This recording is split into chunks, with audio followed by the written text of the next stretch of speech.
single ember that escapes from a wildfire can travel more than a mile. That single ember can ignite and destroy your home or even your community. You can't control where that ember will land, only what happens when it does. Get Fire Adapted now at fireadapted.org. Columbine. Virginia Tech. Tucson. Aurora. Fort Hood. Oak Creek. Newtown. Newtown. Newtown. Newtown. How many more? How many more? How many more colleges? How many more classrooms? How many more movie theaters? How many more houses of faith? How many more shopping malls? How many more street corners? How many more? How many more? Enough. Enough. Enough. Enough. Demand a plan. Right now. As a mom. As a dad. As a friend. As a husband. As a wife. As an American. As an American. As an American. As a human being. For the children of Sandy Hook. Demand a plan. No more lists of names. It's not too soon. It's too late. Now is the time. Before we all know someone who loved someone on that list. No more lists. No more. Who they might have been. No more. If we had just done something yesterday. It's time. We can do better than this. We can do better than this. It's time. It's time. It's time for our leaders to act. Demand a plan. Right now. Right now. You! Demand it! Enough. Enough. Enough. Enough.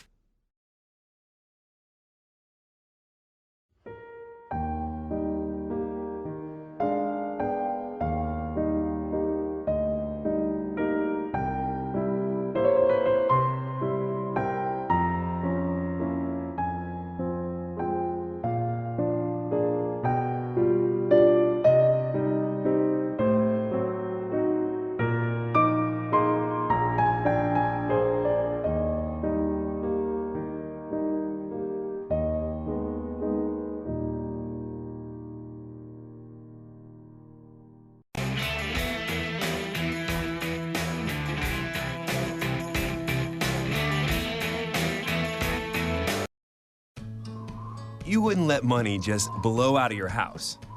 So when your AC or heater is on, make sure the doors, windows, and fireplace flue are shut tight. If you're headed out, turn down the AC or lower the heat by 10 degrees. And always keep your water heater set at 120. A little bit of common sense goes a long way. Get more great tips at energysaver.gov. So, I'm kind of new here, but I've noticed a trend. My human does this funny thing where she goes around and gets all my toys, and then she hides them in that basket by the door. You know, but it's always the same basket, and it's always in the same place. And then she acts so surprised when I find them, but, you know, she's putting them in the same basket. Again. It's like, hello? That's where you put it last time. You were the worst at hide and go seek.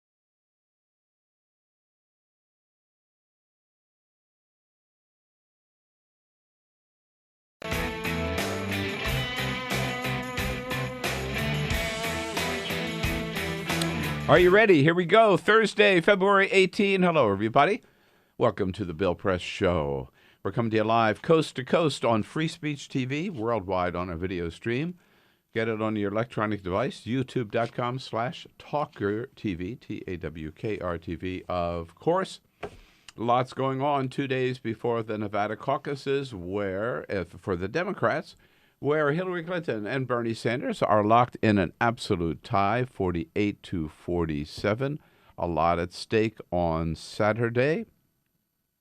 And Saturday for Republicans, of course, is the Republican primary down in South Carolina, where Donald Trump holds on to a big 16-point lead over runner-up Ted Cruz. And by the way, the battle, but it's not just a campaign between Donald Trump and Ted Cruz. It is all-out war. Donald Trump yesterday filing a cease and desist order against Ted Cruz for a political ad, and Donald Trump also still threatening to sue Ted Cruz over his Canadian citizenship. And Ted Cruz is just saying, bring it on. It's getting ugly, ugly, ugly which could pave the way, if the two of those kill each other off, pave the way for Marco Rubio, who yesterday won the endorsement of South Carolina Governor Nikki Haley. Meanwhile, that battle, by the way, between Ted Cruz and Donald Trump is similar to the battle between Apple and the Department of Justice. Yes, the FBI wants Apple to decode the cell phone of that terrorist out in San Bernardino who killed all his fellow employees just before Christmas. Tim Cook of Apple says, no, we invented the technology to lock the phone. We will not invent a technology to unlock it. Who's right? We'll talk about that and a whole lot more here on today's Bill Press Show.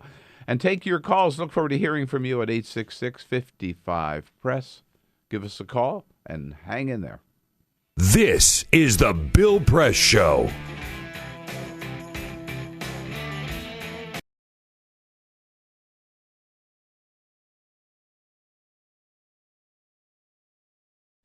"21. My father is run over by a car. He's passed out in the road with a blood alcohol content 4 times the legal limit. I do not cry. 4 months later, the nurses lose his pulse, and I wonder whose life flashed before his eyes. Rewinding VHS tapes, old home videos. 20. 19. I haven't brought a friend home in 4 years. 18. My mother sips the word divorce. Her mouth curls at the taste like it burns going down. 17. I start doing homework at Starbucks. I have more meaningful conversations with the barista than with my family. 16. I wait for Christmas Eve. My brother and I usually exchange gifts to one another early. This year, he and my father exchange blows. My mother doesn't go to Mass. 15, I come up with the theory that my father started drinking again because maybe he found out I'm gay. Like, if he could make everything else blurry, maybe somehow I'd look straight. 15. My mother cleans up his vomit in the middle of the night and cooks breakfast in the morning like she hasn't lost her appetite. 15. I blame myself. 15. My brother blames everyone else. 15. My mother blames the dog. 15. Super Bowl Sunday, my father bursts through the door like an avalanche, picking up speed and debris as he falls. Banisters, coffee tables, picture frames, tumbling, stumbling. I find his AA chip on the kitchen counter. 14. My father's been sober for 10, maybe 11 years. I just know we don't even think about it anymore. 13. 12. 11, Mom tells me Daddy's meetings are for AA. She asks if I know what that means. I don't. I nod anyway. 10. My parents never drink wine at family gatherings. All my other aunts and uncles do. I get distracted by the TV and forget to ask why. 9. 8. 7. 6. I want to be Spider-Man. Or my dad. They're kind of the same. 5. 4. 3. I have a nightmare. The recurring one about Ursula from The Little Mermaid. So I get up. I waddle toward Mommy and Daddy's room, blankie in hand. I pause. Daddy's standing in his underwear, silhouetted by a refrigerator light. He raises a bottle to his lips. 2. 1. 0. When my mother was pregnant with me, I wonder if she hoped, as so many mothers do, that her baby boy would grow up to be just like his father.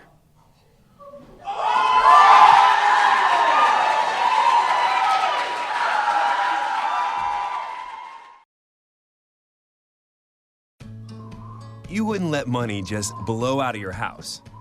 So when your AC or heater is on, make sure the doors, windows, and fireplace flue are shut tight. If you're headed out, turn down the AC or lower the heat by 10 degrees. And always keep your water heater set at 120. A little bit of common sense goes a long way. Get more great tips at energysaver.gov.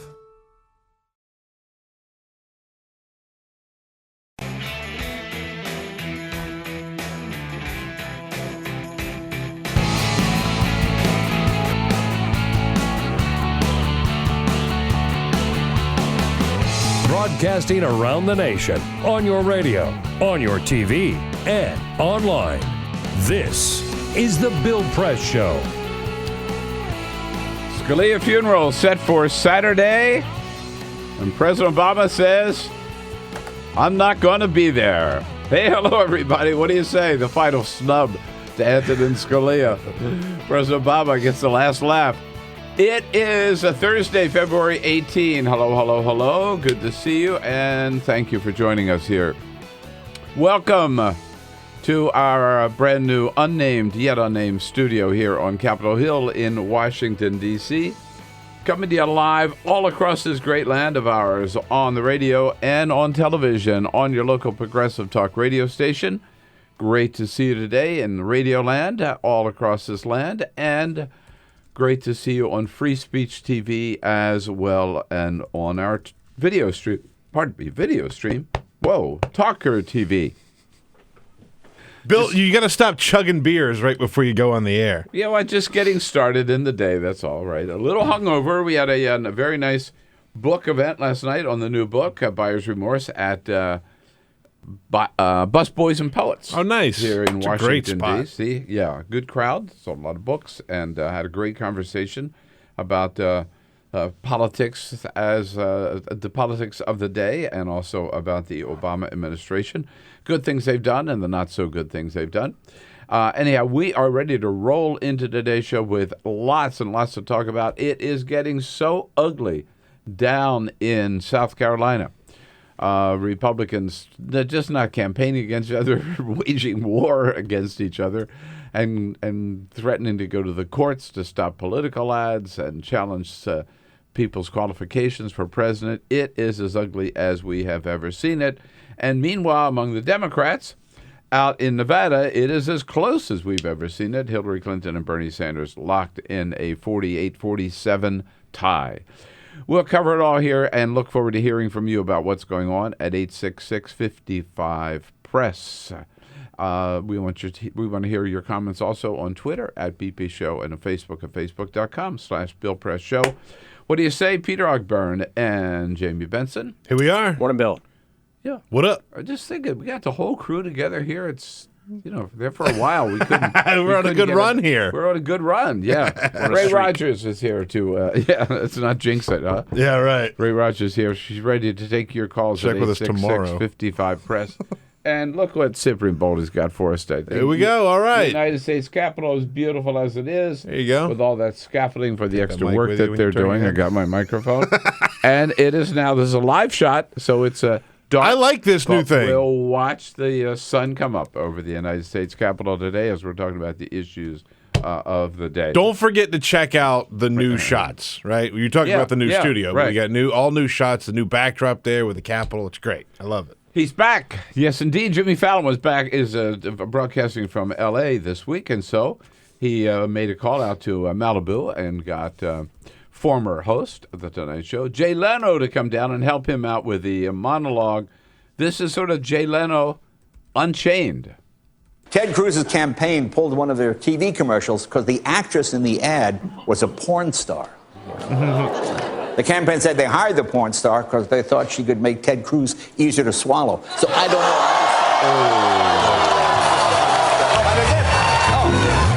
See, I don't care. They can't fire me. They not. But as if we don't have enough. He would never have gone there when he was a host. I don't think that far. I don't think so. I don't No. think that far. He's a hammy host. He doesn't really dig Yeah, he that doesn't really deep, do you know? that. But By the way, that story's like a week and a half old, by the way. Oh, the porn star. Yeah. story. you just hate Jay Leno. No, I do hate Jay Leno, but I mean, Well, why would you go get back over to that it. well? Get over it. He doesn't have a job anymore. No, I know. Get over it. But it's Get over like it. it's like old material. Because it's not it's fun. a joke. That doesn't explain doing old material. Oh, You're wrong. You old fart. Shut up. You're wrong. That's right, Jamie. It's just, Thanks, Bill. I'm just saying, fresh material. Yes, a hard to lot going on here today with Olivier Knox will be in as a friend of Bill for the last hour. Susan Page from USA Today joins us as she does every Thursday. Jake Tapper, host of State of the Union on CNN, will be along as well. And the real big battle is between Apple and the United States government, the FBI. Who's right, whose wrong, whose side do you take? But first, This is the Full Court Press. Just a couple of other stories making news. If you've ever flown on American Airlines and tried to use their GoGo in-flight Wi-Fi, you probably have had some trouble connecting. It's not very good. It's very slow, and they get a lot of complaints about it. So many, in fact. Well, yeah, you have to pay for it. Yeah. And it's so bad, in fact, that American Airlines is suing GoGo. That's the name of the company that provides the in-flight Wi-Fi. Right. It depends on the length of the flight for how much it costs, but it does cost a significant amount of money. And so they said that people are just fed up with how much that they've had to be, how many problems they've had with the in-flight Wi-Fi. And the American Airlines has had to give some money back to people after they pay, right, because it doesn't work. So for that, they're going to court. They are suing it because they say that now there are better options out there, and they want to get out of there. I just want to tell you, first of all, I have never bought Wi-Fi on a plane. I can go 5 hours. I'm not going to pay. If it's free, I might use it. I would never do that. And I will also point out, on Amtrak, it's free. It's also terrible on Amtrak. To be fair, it's also slow. Really, really bad. No, it's gotten better. It's gotten better. I used it. No, it hasn't. Yes, it has. When's the last time you were on Amtrak? About a month ago. Well, I was on it last week, dude. I'm sure it's better. Foul mood this morning. I'm just saying, dude. I'm just saying the Wi-Fi is notoriously bad at Amtrak. Ask any journalist that comes in here today how it is. I'm one right here. Do you see me? Hello. Okay. I was on it. And I'll be on it again tomorrow. Yeah. Okay, great. Manny Pacquiao has a problem with Nike. They have ended their sponsorship contract with him because of some of his comments. He had some very, very controversial things to say about same-sex couples and just gay people in general. He said, "Do you ever see animals mating in the same sex?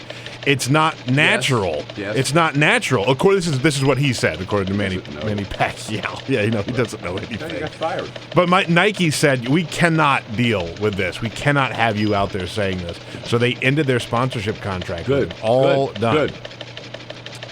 That ought to happen to more of these homos. Nike is notoriously loyal to their people, right? Like they stick with they stuck with Tiger Woods. They stick with all these controversial characters, but this apparently was too much for them. And Riley Flaherty is a man who lost his wallet. He lost his wallet, but there's a happy end, kind of a happy ending here, because someone returned most of his wallet back. Let me explain. So someone found his wallet, and a couple of weeks later, Riley got an envelope in the mail. And in the envelope was a note, and it said, "I found your wallet and your driver's license had your address. So here are your credit cards and other important stuff. I kept the cash because I needed weed. I kept the Metro card because the fares are $2.75 now. And I kept the wallet because it's kind of cool.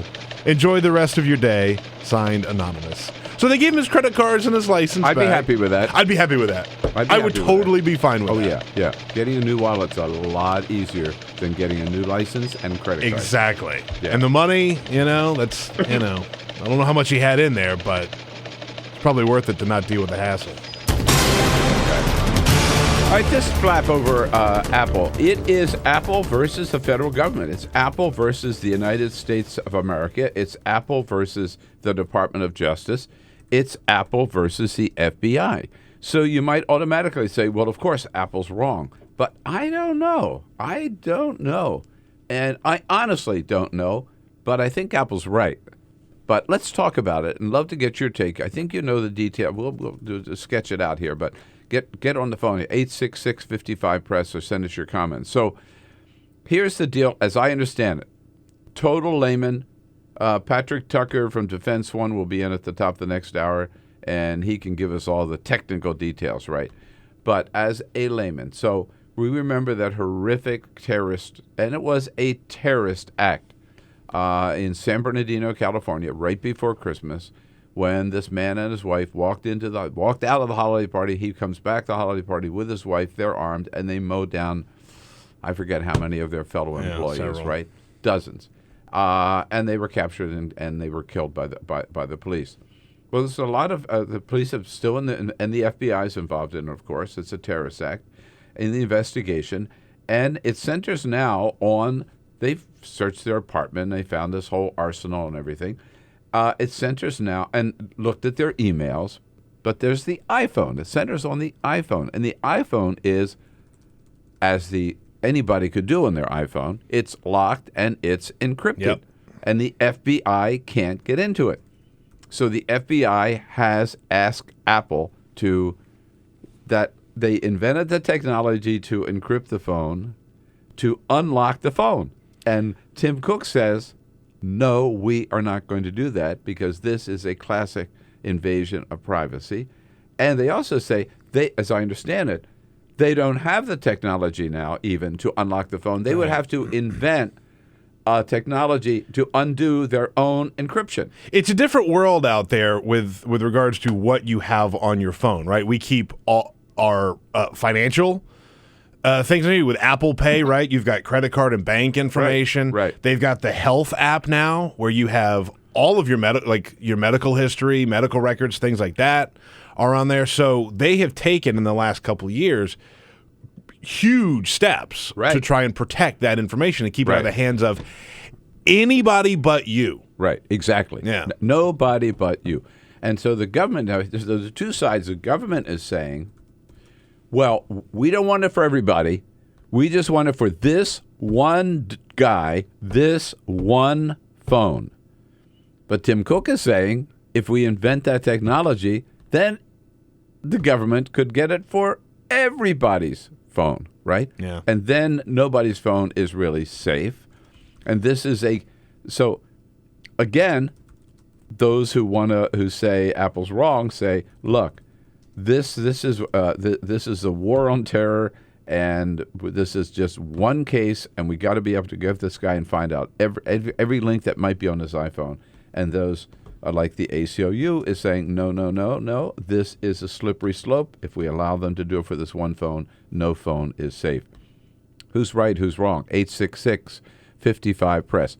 I honestly can see both sides of this, but every ounce of my First Amendment rights, right, and constitutional honor for the Constitution says I want to stick with Apple. And the other thing I got to point out is we would maybe not even be in this fix if NSA and the intelligence agencies didn't start this massive spying on all of our phone calls, which got the technology companies in trouble in the first place because they were sort of cooperating for a little bit, and then they really got burned. And this is the result of it. So, for example, now, whose side are you going to take? Well, some people came out yesterday clearly on the side of the federal government. Let's start with Ted Cruz. I believe they should. They have a binding search order. And listen, anytime you're dealing with issues of security and civil liberties, you got to balance them both. And I think we can walk and chew gum at the same time. So Ted Cruz says, I should have mentioned, the FBI has issued a search order now they have a search order, and they're trying to get Apple to comply. Tim Cook says, no, we will not comply. We'll face the music. And, of course, Donald Trump weighs in. I think it's disgraceful that Apple is not helping on that. I think security first, and I always felt security first. Apple should we should force them to do it. We should do whatever we have to do. Force them to do it, all right. And now, talk about strange bedfellows. The White House agrees with Donald Trump and Ted Cruz. Josh Earnest at the White House yesterday saying, all we did is just one phone. They are not asking Apple to redesign its product or to create a new backdoor to one of their products. They're simply asking for something that would have an impact on this one device. Well, there we go. All right, so hey, we can agonize. It's a really tough issue. It's a tough issue, and we can sort this out together. 866-55-PRESS. I got to tell you, one side of me says we know this guy is a terrorist. We know this. Look at what he did, right? I mean, and if you can go after anybody's phone, you ought to be able to go after his phone. And he could lead us to other bad guys that we don't know who he was in contact with to put all the planning together for this and where he might have gotten some of his ideas. So absolutely, on this just one phone, just go after this guy, but nobody else. But on the other hand, I can see, again, this is opening the door to every one of our phones, and there will be no such thing as absolute privacy for anything we have. There's so little of it left today that this would give it all away. Yeah. Right? Yeah. So that's a real concern. Where do you come down on this? Right. 866-55-PRESS. This is one no knee-jerk reaction. I think we really got to think this through, talk it through.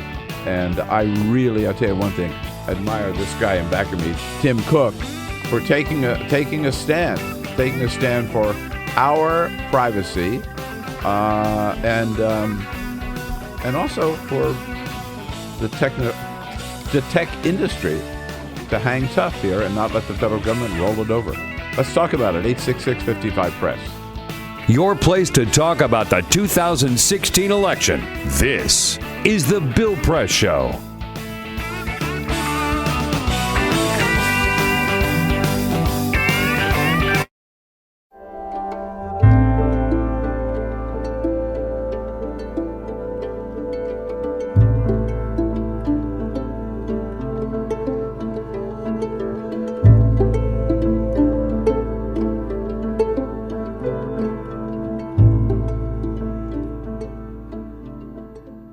Today, in this country, we are having a conversation about police violence, the killing of black men, and what all that means. It is sad that this is happening and that every day there's a new incident to cause us to keep thinking about it and talking about it. But it is extraordinary that the American people are having to deal with this every day, whether you're watching CNN or MSNBC, Fox, or ABC News. All the news channels are talking about police violence and what does that mean against black people.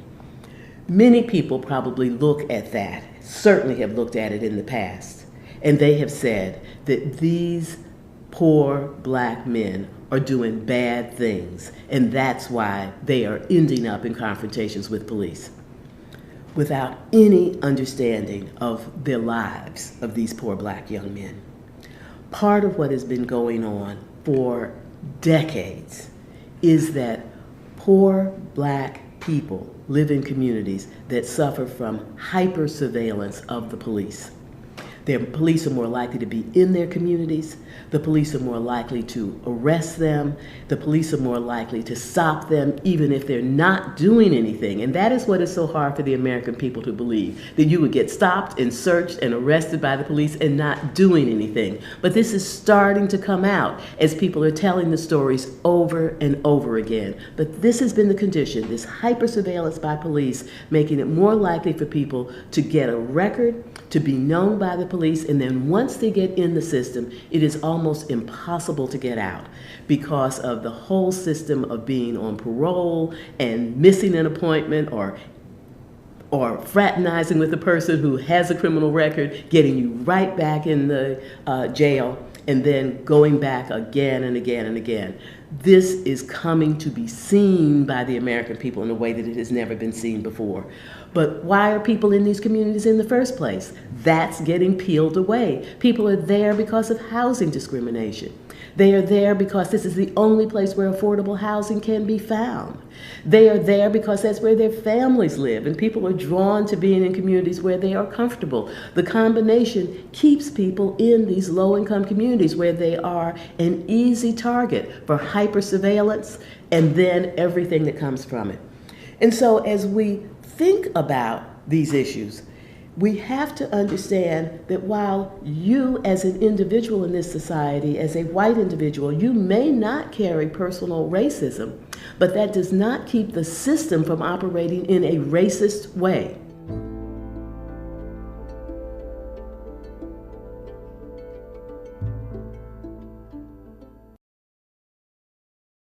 I grew up in the housing projects of Cleveland.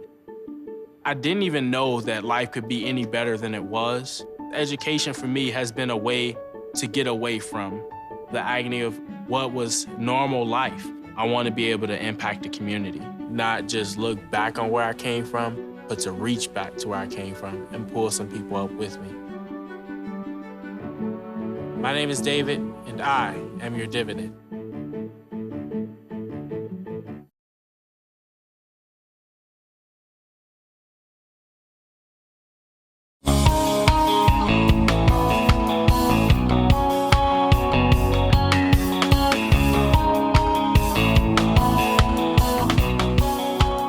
This is the Bill Press Show. 26 minutes after the hour, it's Apple versus the FBI. Whose side do we take here? Peter? We're on Twitter at BP Show. Stephanie Palmer says, I'm with Apple. I've never trusted the secret police.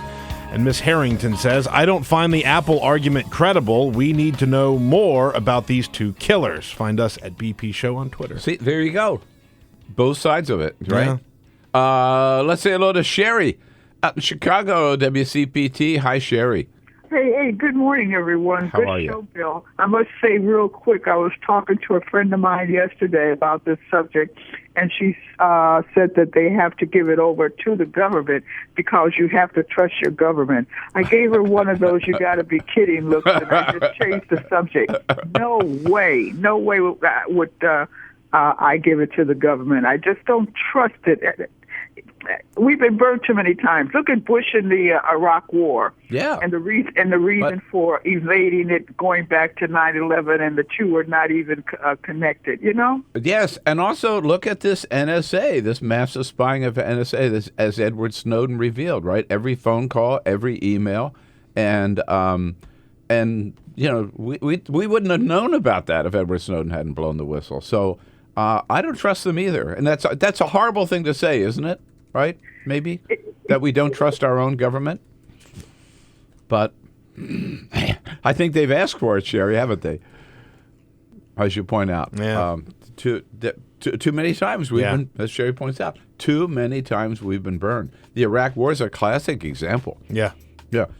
Where are those weapons of mass destruction? Yeah, I guess some of those Bush supporters think we'll still find them. We just got to keep. They're still looking. Yeah, they're still hiding places in Iraq we haven't been to. Right? Mm-hmm. Yeah. So it's Apple. Tim Cook standing up to the federal government. Who's right? Who's wrong? 866-55-PRESS. We'll be right back. More calls coming up. This is the Bill Press Show.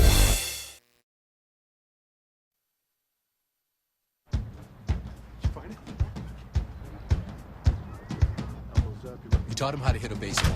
Just like that. Say hi. How to hit a receiver. Nice. The strike zone. The net. You taught him how to hit the upper corner.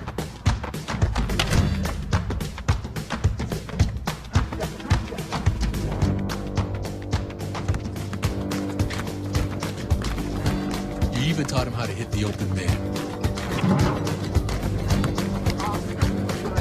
But how much time have you spent teaching him what not to hit?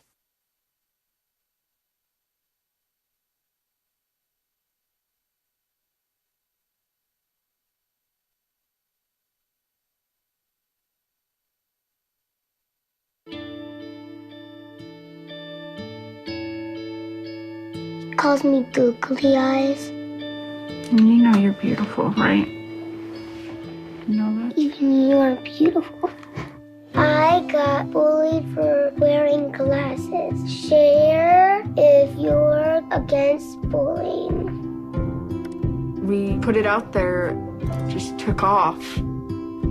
3 million people have shared this post. Don't let bullies get you down. I stand with you. Our whole family's wearing glasses. I wear glasses and I'm proud. I even have the army on my team. All the kind comments brought my child joy. I don't feel thank you is enough. Next.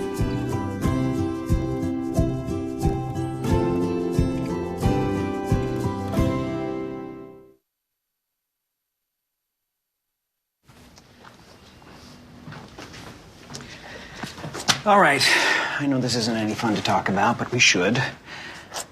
Okay, so who's gonna do what? I'll pack the dead batteries. Great. I'll only put what I don't need into a duffel bag. Perfect. That's totally unhelpful. No problem. Meanwhile, I will try to comfort everyone by speaking in a calm voice. And I'll try to get the generator going without any gas. Oh, let's not forget the cell phones, which probably won't work. Right. And who is going to handle supplies? I can forget to do a list for us. Thanks, pal. Well, I think we couldn't be any less prepared. I'm proud of you guys. Talk to your kids about who to call, where to meet, what to pack. Visit ready.gov/kids for tips and information.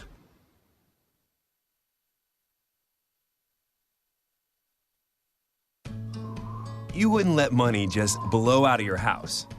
So when your AC or heater is on, make sure the doors, windows, and fireplace flue are shut tight. If you're headed out, turn down the AC or lower the heat by 10 degrees. And always keep your water heater set at 120. A little bit of common sense goes a long way. Get more great tips at energysaver.gov.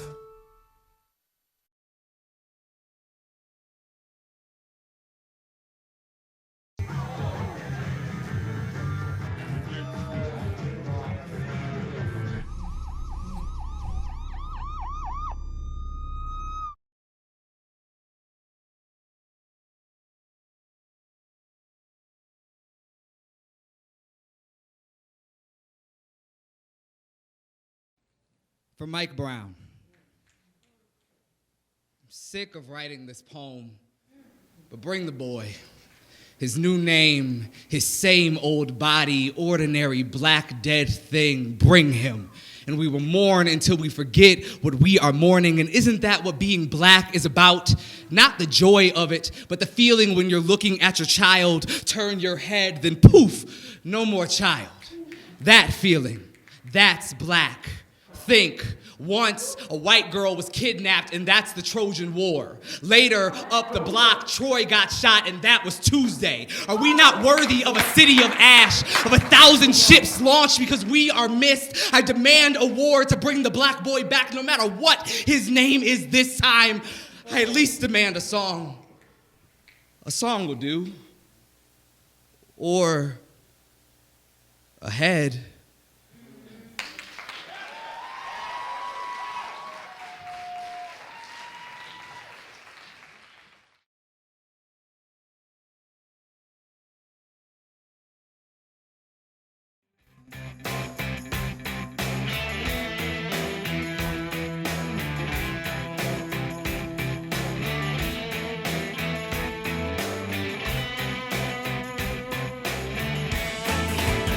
All right, now 34 minutes after the hour, Susan Page, USA Today, joins us in the next segment. We mentioned at the very top of the show that the White House tells us President Obama will not attend Justice Antonin Scalia's funeral this Saturday. He will go to pay his respects to the body of Justice Scalia that's going to lie in state in the Supreme Court all day tomorrow, Friday. But the president's not going to the funeral. He is going to Cuba, according to ABC News, citing several sources unnamed at the White House. We knew he was going to go sometime this year, but apparently it is planned for next month. They're already putting the details together for the president's first trip to Cuba. Yesterday, the White House announced that they have made a deal with Cuba for American commercial airlines to do regularly scheduled flights to Havana, so you won't have to take a charter to get there. So maybe the president will fly down on Southwest Airlines just to celebrate, right? Yeah. All right, we've been talking about the big battle now, and it is a battle royale between Apple and the FBI, the Department of Justice, the United States government, the White House. The FBI wants them to crack the code on the phone of that terrorist out in San Bernardino, and Tim Cook says, nope, we invented the encryption. We are not going to ask our engineers to invent something to unlock their own device or their own technology, if you will.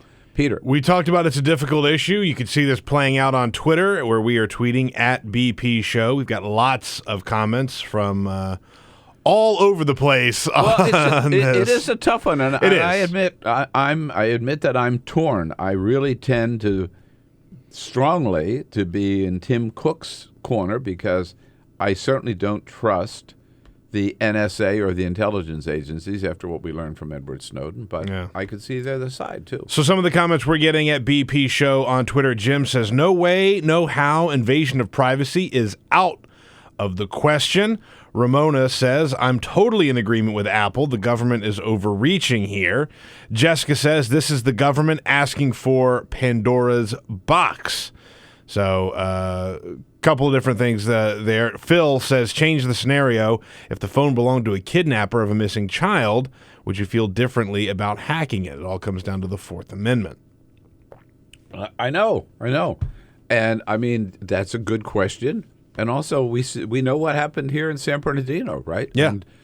And you do want to say, you know what? You want to say, if you'd get anybody's phone, you could take his phone, all right? It reminds me a little bit of the argument about the death penalty. The death penalty always says, well, yeah, I'm against the death penalty, except for this guy. Right. What he did was just so bad. You've got to say, no. But if you really do believe that taking another life is wrong for the federal government to do, for the government to do that, then you don't make any exceptions. Yeah. Right? You either believe in it or you don't. Or you don't. Exactly. So we either protect our privacy and we believe that we have a right to privacy or we don't. Is it that simple? 866-55-PRESS. 5 days Apple has to comply or not to comply with the search order. John calling from up in New Jersey. Hey, John. How are you this morning? All right. Thanks for your call. What do you think? Well, I'll make a Walking Dead reference, which is a bite, swallow, and repeat. The Apple may just have to do this and create it and open that phone. Let's break it down in pieces. Do you think that the FBI is going to accept no for an answer? I think the answer to that is probably no. Yeah. So then they'll put together their own Enigma team, and what they're going to do is learn how to open every phone in this country first to gain access to that one. If you mean Apple the FBI them, would, you're saying? Makes it possible. Yeah. At least they can easily go to Apple and will have public knowledge of who they're looking for. At least they have to go through a process. And Apple can set up some priority material, priority standard where the warrant has to be of this nature. And it's not really like the death penalty because there's not 50,000 more of those animals you're talking about running around out there. That death penalty guy is in jail. Yeah, there could be. I think there are probably more than 50,000 potential terrorists running around out there whose phones we might want to crack into someday. Yeah. So are you saying you take it on a case-by-case basis, John? Take it on a case-by-case basis, and actually, oddly enough, Apple becomes the interpreter of warrants. I mean, they have lawyers sitting around there all the time. If the government brings a case to Apple, Apple can turn a thumb up or a thumb down and say, no, we're not going to access our priority material for this particular one. San Bernardino, Apple can say, I concur. Apple thinks it's as horrific as we do. They'd love to be able to do it, but they don't want to compromise their technology. Fine.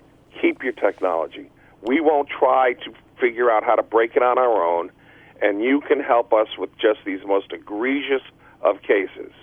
But if I can see that as a compromise. I can see that. And by the way, so if I understand, John, let's talk it out here, that the secrets to the technology, to the de-encryption, whatever you call it, would remain with Apple, not with the federal government. And Apple would decide if they're going to comply with an individual search order, right? You have to go to Apple every time that you want a warrant issued. Right. So it's no recklessness on the part of the government Because if they find out how to do it, they're going to work on our phones first, so they don't lose the information on that. You can bet that on that. So I really am genuinely torn. But if I could just play devil's avocado here for a moment, let's say it's not Apple. Let's say it's a different company. Let's say it's somebody else who might not be the biggest company in the world the way Apple is, and have these resources and have these lawyers, and maybe don't have necessarily the consumer's best interest at heart here, right? Then what? Well, yeah. I think he brought up a very good compromise. I'm just saying there's holes in every side here, you know? Then maybe it's, and we lost John here, but maybe it's an industry, command center or something like that, right? Yeah. That everybody accepts and everybody has to go through. Almost like a Consumer Protection Bureau for data. Right. But I do think the idea where you leave the power and you leave the technology with the tech people, don't turn it over to the federal government, that they've got to come to you. But you know what? At the same time, it could only be a matter of time before. I must say, and maybe going back to what Sherry said, I trust Tim Cook more than I trust the FBI. 100%. 100%. Look, if consumers lose their data or they get compromised or hacked or whatever, that's on Tim Cook. Tim Cook's a businessman, right? Right. If Apple products, people start losing their information, their credit cards, their medical information, their texts, their photos, their videos, things like that, that's bad for business. I'm not going to go buy an Apple phone if that starts happening to people willy-nilly. So, he has to protect the consumer. Yeah, he has FBI doesn't have to. And I come back. The federal government would not be in this mess if first George Bush and then Barack Obama didn't allow the NSA to run out of control and monitor every one of our phone calls and every one of our emails. And that's where we all lost confidence in the federal government. Yeah. 866-55-PRESS. We'll talk to Susan Page coming up here about the news of the day. She's Washington Bureau Chief for USA Today. More calls coming up throughout the program. And remember, Patrick Tucker from Defense One will be here top of the next hour to really explain this technology to us, help us out. Follow us on Twitter @BP Show. This is The Bill Press Show.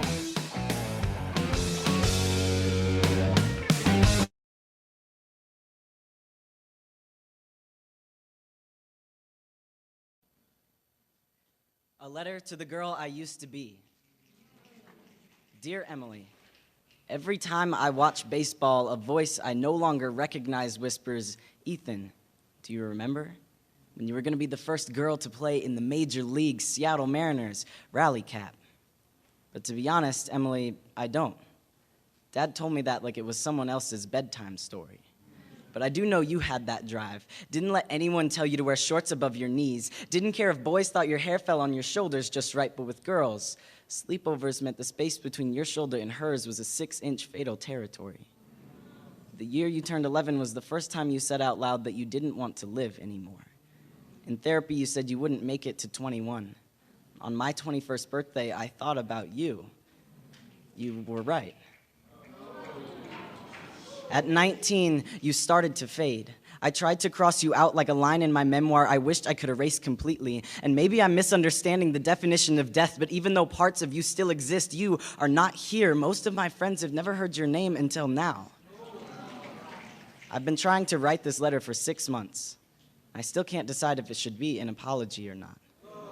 But now you will never hear Emily Smith announced at a college graduation.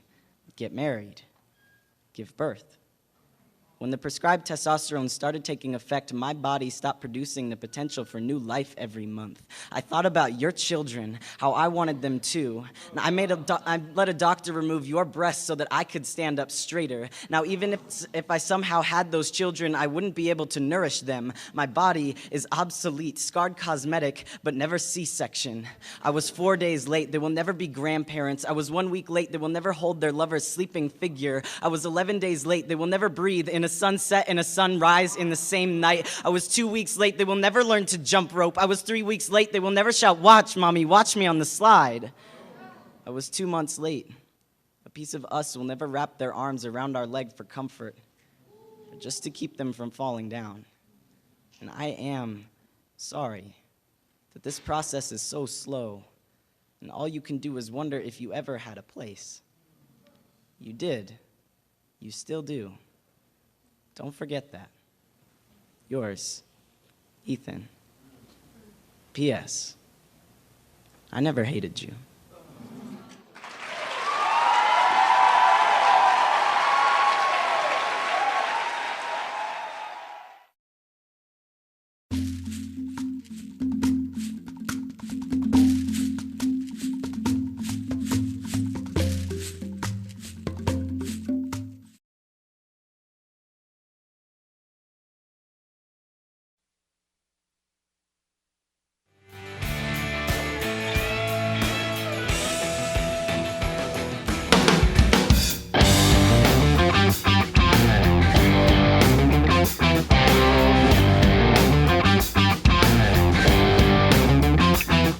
Can't catch the entire show? Listen to BP in 3, where we turn 3 hours into 3 minutes. Find it every day at BP Show on Twitter or at BillPressShow.com. BP in 3. Yes, believe it or not, we condense 3 hours into 3 minutes every day. I still don't know how we do it, but check it out. 13 minutes before the top of the hour, as you can see in back of me with our live shot of the United States Capitol. The sun is coming up over Washington, D.C. Do you think Susan Page is out of bed yet? I know she is. Do you think she is? Right. So, I get emails from Susan very early in the morning. She's Washington Bureau Chief of USA Today and host of Capitol Download on WUSA 9 every Sunday morning at 8:30. Hello, Susan. Hey, I would just point out you guys have no idea where I am. Oh, that's true, too. Or what I'm doing. There's no live camera here. You're smarter than we are. Yeah, no, right. Hi, Susan. So let's start with, do you think that the Republicans are going to finally fold and hold a hearing on anyone that President Obama nominates for the Supreme Court? No, isn't this interesting? Because, as you know, Mitch McConnell put out a very hard line there before the body was cold, before the president had a chance to speak. Some signs, though, that some Republicans are a little uncomfortable with that. Yeah. Interesting, Chuck Grassley, the chairman of the Judiciary Committee, said he wanted to take a look at who the president nominated before he declared absolutely they wouldn't do anything about it. Which maybe he should have said in the first place, right? Oh, absolutely, Because, I mean, now they're saying, okay, well, maybe we won't vote to confirm, but maybe we'll at least have a hearing, right?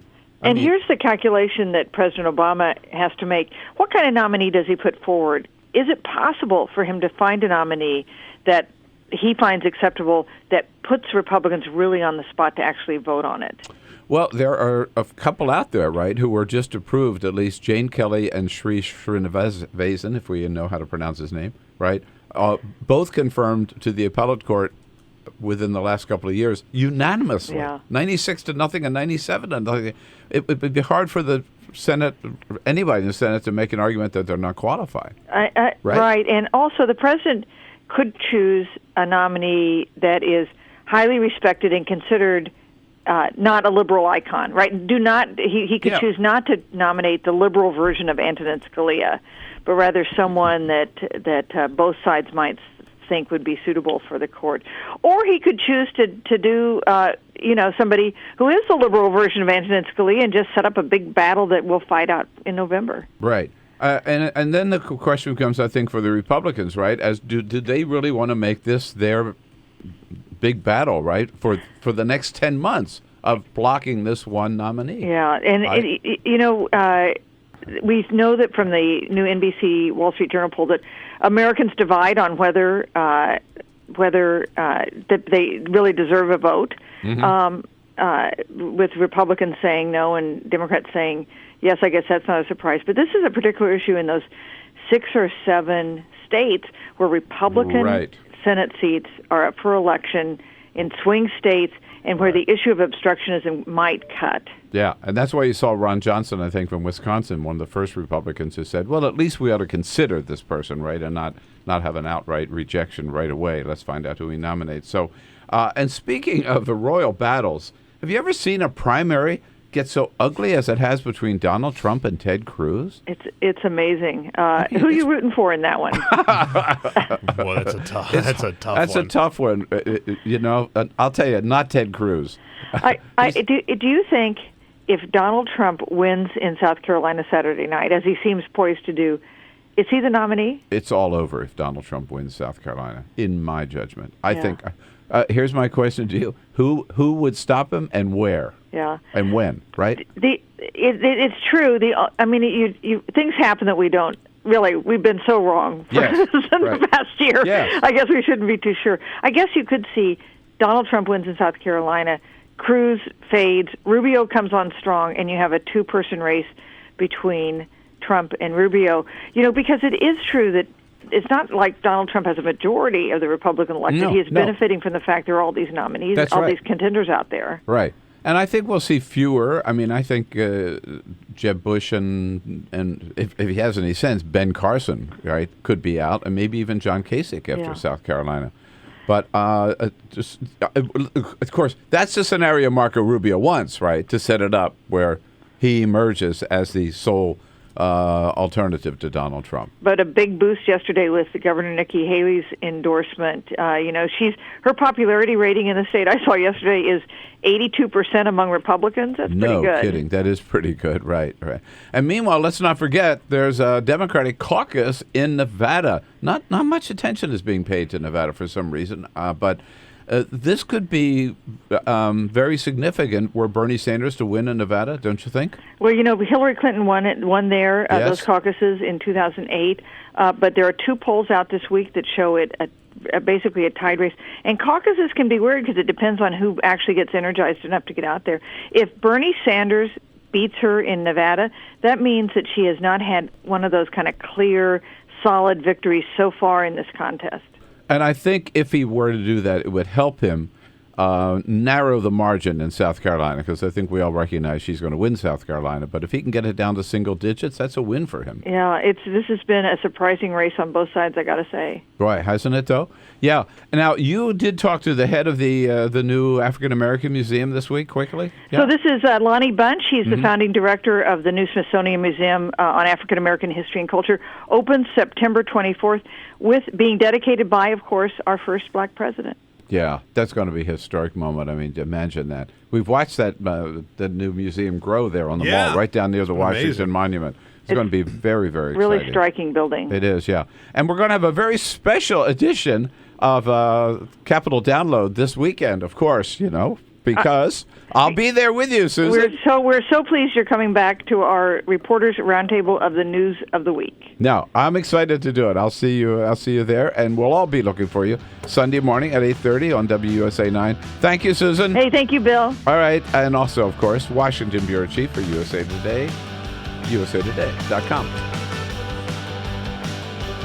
Your progressive headquarters for the 2016 election. This is The Bill Press Show.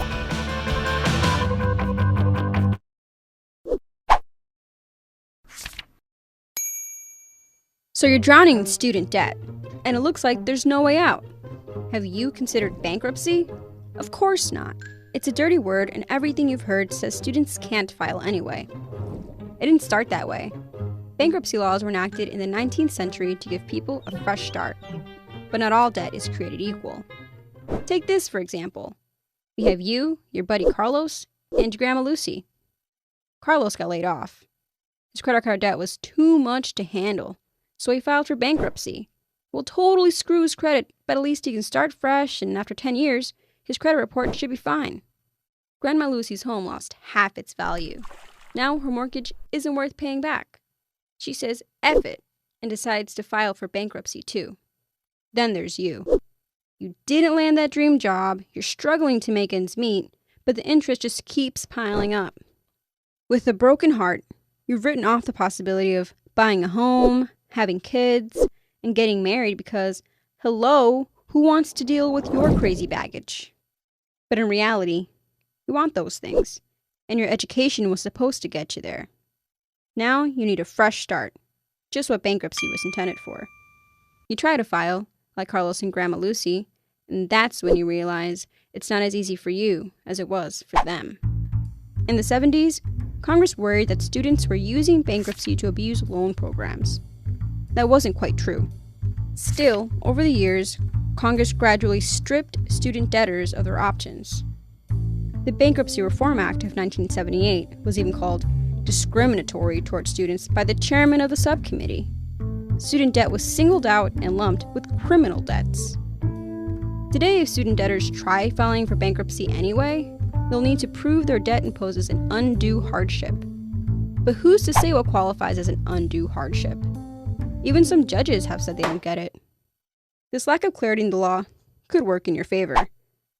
A Harvard researcher discovered in 2012 that few students actually try to discharge their loans through bankruptcy. Of the students who filed for bankruptcy to settle other debts, only 0.1% try the same tactic on their school debt. The craziest part? Just under half of them got their debts fully or partially discharged. In other words, you can file for bankruptcy on your student loans. Depending on your situation, it might just be a matter of trying. At least there's that.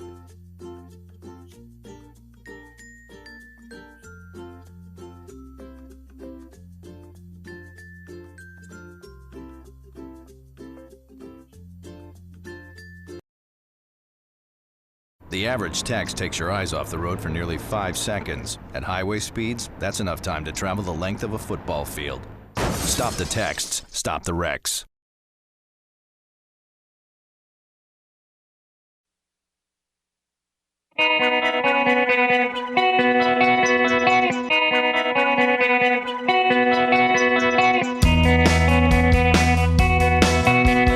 This is the Bill Press Show.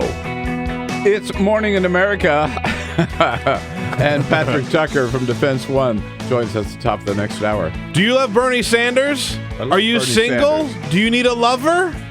Well, just go to BernieSingles.com. It is the new dating site that centers on Bernie Sanders supporters. It was started by Bernie Sanders supporters, so it's not like they're trying to, take advantage of anybody here, but they said there's so many young people that are, there you go, who are in love with Bernie, but also looking for love elsewhere, that they have this site now. So BernieSingles.com, BernieSingles.com, you could find a friend there. Gloria Steinem was right. Right? That's what it is. It's all about. Yes, Gloria Steinem was right.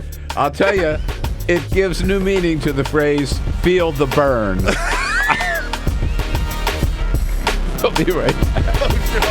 This is the Bill Press Show. All right, guys, I want to take the last part of the day to change our focus and talk a little bit about water. There's rivers, there's lakes, there's huge oceans. You get thirsty, you just go and you get some water, right? We rely on rain for our water. We even rely on snow. But what if it doesn't rain? What if it doesn't snow? We have to get the word out about water conservation. I want you to tell your parents, your friends, your neighbors, how important it is to save water. It's up to you guys to save the planet. All right?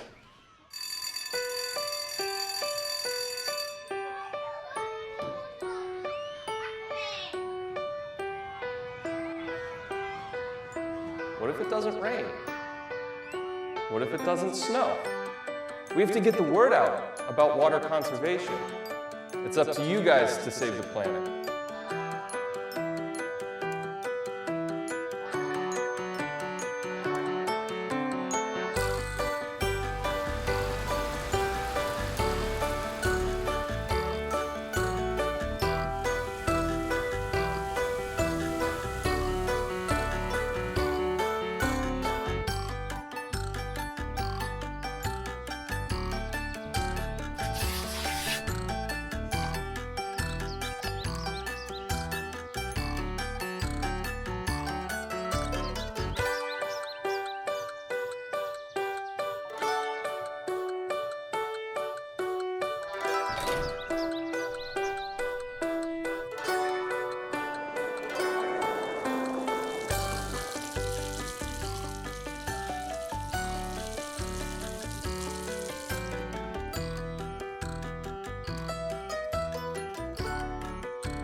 Hi, I'm Mark LaFleur, and I produced the short film you just watched called Aquaforce. California is experiencing one of the worst droughts it's ever had, and now, more than ever, it's important for everyone to do their part to help conserve water.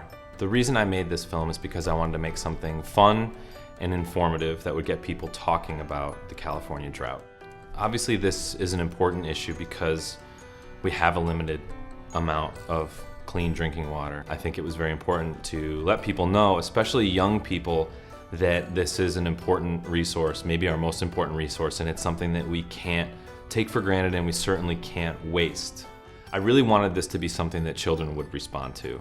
The kind of thing that any kid anywhere in the world, no matter what language they speak, could understand the story and be entertained by it and leave it knowing that this is something important, that if they didn't already know about this, that it's now going to be a part of the way that they think about water, the way that they live life, and that it's something that they'll share with their friends. The fact that they watch this video once or twice and they immediately understand that water is important, that's it. That was the whole point of this thing, to get it into the conversation, to make it something that kids are thinking about, talking about, that they're aware of, and that they know is important.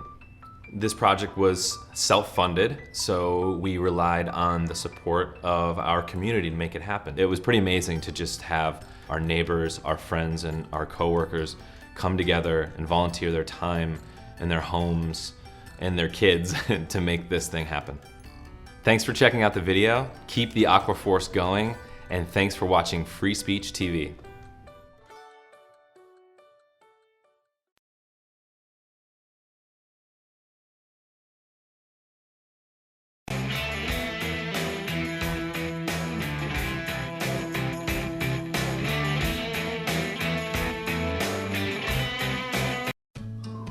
You wouldn't let money just blow out of your house. So when your AC or heater is on, make sure the doors, windows, and fireplace flue are shut tight. If you're headed out, turn down the AC or lower the heat by 10 degrees. And always keep your water heater set at 120. A little bit of common sense goes a long way. Get more great tips at energysaver.gov. So, I'm kind of new here, but I've noticed a trend. My human does this funny thing where she goes around and gets all my toys, and then she hides them in that basket by the door. But it's always the same basket, and it's always in the same place. And then she acts so surprised when I find them, but, she's putting them in the same basket. Again. It's like, hello, that's where you put it last time. You were the worst at hide and go seek.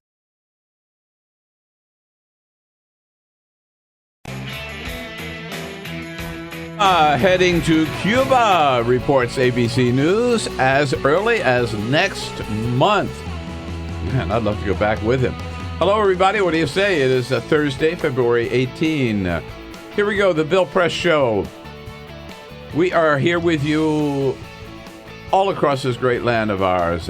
We happen to be in Washington, D.C., but we're there alongside of you, coast to coast on your local progressive talk radio station, and we're there with you nationwide as well on Free Speech TV. Coming to you live from our brand new studio here on Capitol Hill, Washington, D.C. Yet unnamed studio. Remember, get your suggestions in. We're compiling them all. We'll have a little contest as to who gets to name the studio. Lots of good suggestions so far, but keep them coming. And keep your calls coming to 866-55-PRESS. Your comments on Twitter at BP Show and on Facebook at facebook.com/Bill Press Show. We've been flooded with comments this morning about what we're going to talk about right here at the top of the hour, this standoff between Apple and the FBI. To lead us through it, Patrick Tucker comes in from Defense One, tech editor for Defense One. Hey, Patrick, good to see you. Hey, good to see you, too. Thanks for coming in and joining our team, Peter Ogburn and Jamie Benson. Hey. Good morning. Yes. Ray Rogers, ready for your calls at 866-55-PRESS, and Cyprian Bolding, our videographer, on the job as well this morning. Thank you all. Glad you're all here. We had, Ted Cruz has talked about this before. When he's not calling Marco Rubio or Donald Trump a liar. Yeah. Or when he's not fending off lawsuits coming from Donald Trump. He likes to pick up the phone and call his wife and sing to his wife. Well, last night at the town hall on CNN, Anderson Cooper asked Ted Cruz about this little practice. You know, I used to do it when she'd put it on speakerphone in her office and embarrass her. Or you know, I'd kind of do, I just called to say I love you. I just called to say I care. He's not even close. Not even close. But, can you, for a moment... Bernie Sanders was better on This Land Is Your Land. Right? Can you imagine being Ted Cruz's wife? Oh. Who just, cringe. Right, who just, wants to get stuff done, right? Just wants to go about her day. And then you got her husband calling up, right? Wanting to sing show tunes to you, right? What a burden. I don't know. That didn't sound like that song. That No, it like didn't. No. No. Song. Willie sings that, doesn't he? No, Stevie. Stevie. Yeah. Cow. Yeah. Oh, whoa. To say. Look at this guy. I know, man. I should marry Ted Cruz's wife. I got you, baby. All right. Sorry. By the way, when Barack Obama broke out in the song, right? Oh, yeah. I mean, he can get... Barack Obama can totally sing. He sang Al Green. Al Green. When he did it. Al Green, right? When he did Amazing Grace, it was beautiful. Right? Yeah. Wow. Ted Cruz, stick to your day job, dude. I Right? know. How about it? All right, so Patrick here for the first half hour. Then we'll be joined by Alex Bolton from The Hill. In the next hour, Olivier Knox from Yahoo News and Jake Tapper from CNN. But first... This is the Full Court Press. Yes, indeed. Just a couple of other stories making news. So, The Price is Right, the game show, which is still going on. It's hosted by Drew Carey. Yeah. It's still big out there. So they're having a dream car week this week. So people have the opportunity to win not only a brand new car, but a very special brand new car. And that happened earlier this week to a woman playing the game. Her name was Francesca Panko. She's a wedding photographer and a mom from San Francisco. And they gave her the option.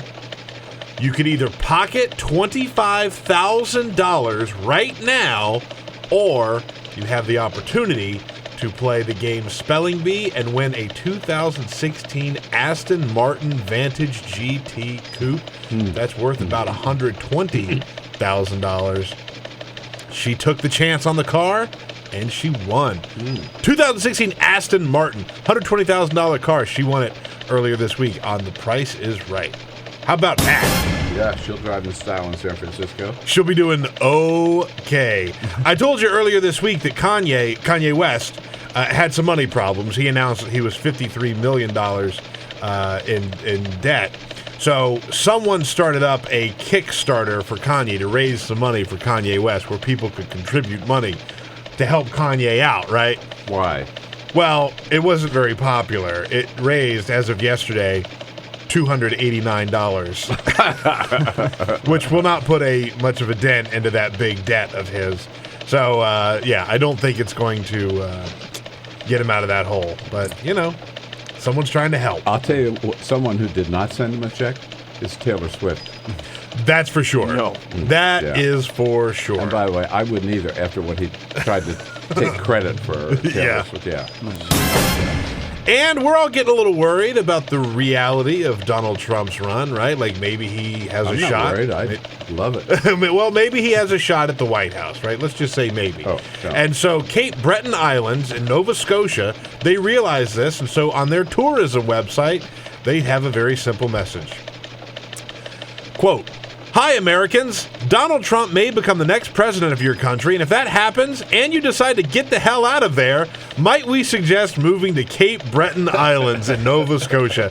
They go on and list all of the wonderful things that they offer there. Start now, they say, because that way, if you start early and he does become president, he's elected president in November, you'll have time to get out of here and move to Cape Breton Islands, Nova Scotia, before he actually takes office. Isn't that where our buddy Neil King just bought a piece of property? Oh, really? Maybe. I couldn't do the winters there, though. The winters would be winters brutal. in Nova Scotia. The winters would be brutal in the Scotia. Well, you know what? You could do the Caribbean to get away from Donald Trump in the winter, and then that's it. Cape Breton in the summer, right? Yeah. More than one way. I mean, if you have that kind of money to throw left and right, then you're probably already a Trump supporter. so. All right, so Patrick, help us understand, first of all, this standoff, battle royale between Tim Cook of Apple and the federal government, the FBI, the White House yesterday. Josh Earnest coming out and saying, all we want is the information on one phone. Right. At the same time, what this battle is about is much bigger than just Mr. Farouk's phone. So Mr. Farouk, of course, one of the San Bernardino shooters, FBI was able to get a hold of the cell phone, the smartphone that he was using. I think it's a iPhone 6S, I believe. No, 5C. Anyway, it's one of the newer iPhones. Yeah. And the problem is, for months, they have been unable to access the data on this phone since September of 2014. Encrypted, right? Right. But that's part of it. It's also, there's a setting on the phone that destroys the data on the phone when you attempt to enter the passcode incorrectly 10 times. So it's kind of like a dynamite feature, right?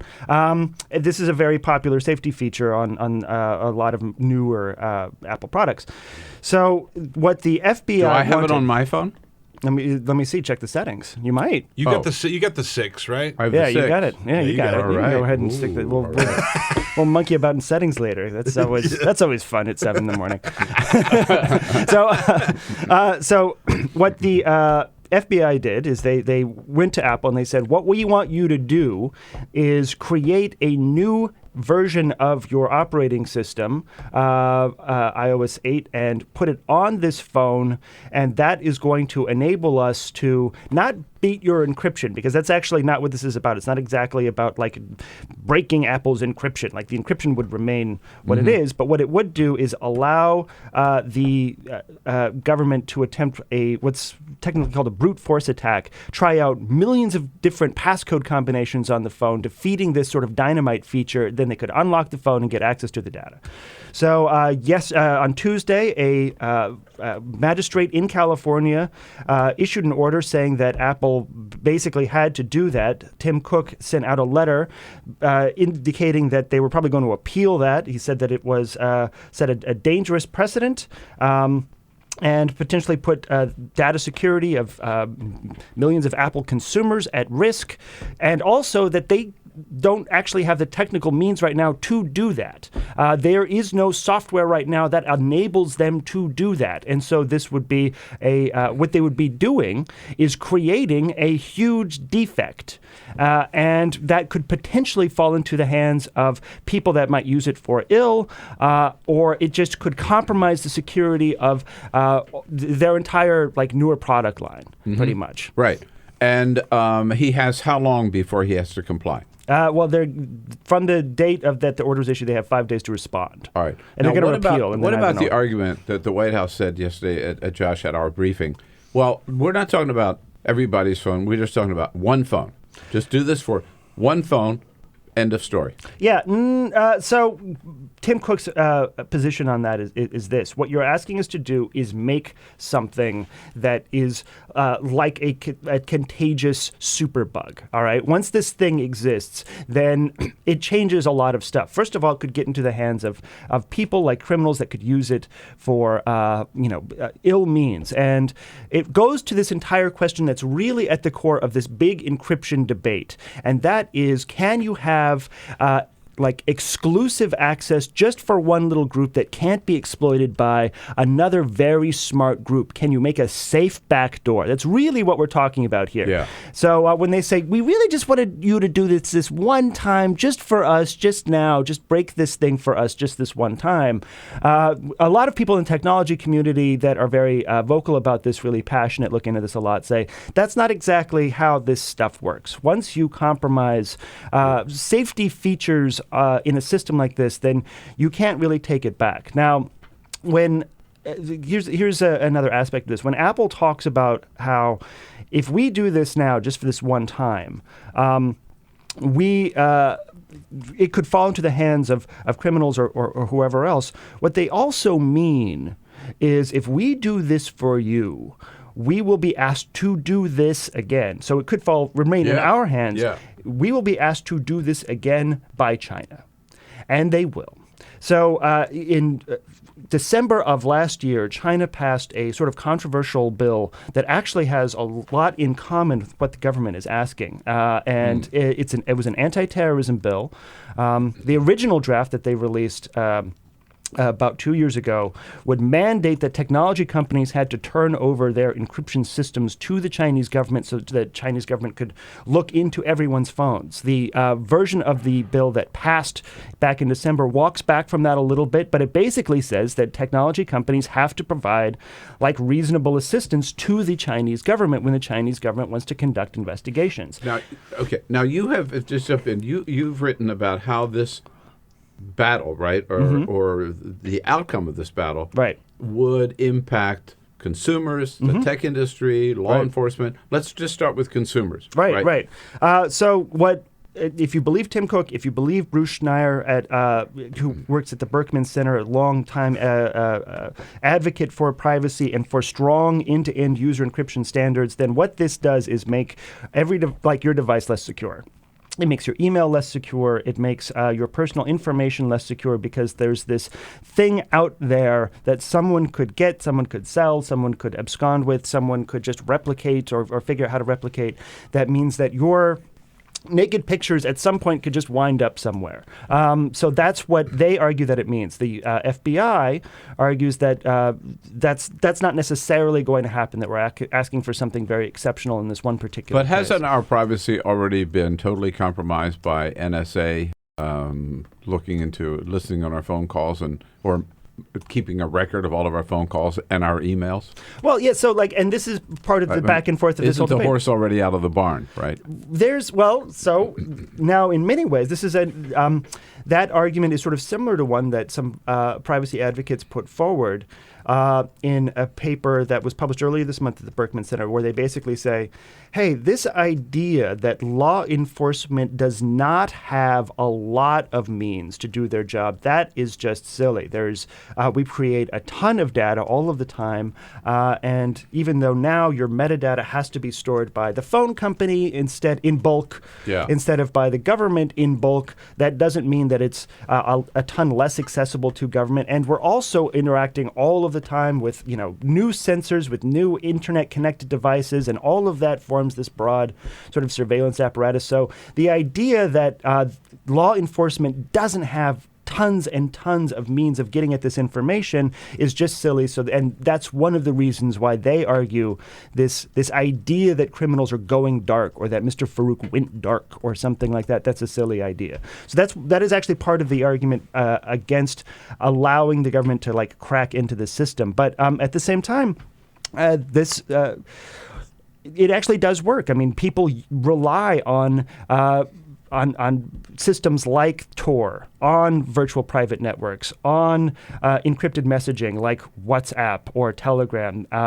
They do use them to great effect, and Edward Snowden used them. Edward Snowden to this day will talk about how, if not for Tor, then we wouldn't know everything about the NSA that we know. Now, there's lots of different encryption devices. There's lots of different encryption products out there, and depending on how much the NSA wants to spend on a particular case or on a particular technology, you could probably have a great chance of breaking many of them. But this has really frustrated law enforcement, this particular one. Otherwise, they wouldn't go to this link. If they had some secret way to brute force this phone, they would want to keep that secret. I mean, this is a really big step to do this. Yeah, they did go public, and it's been brewing for a long time, but now it is out in the open.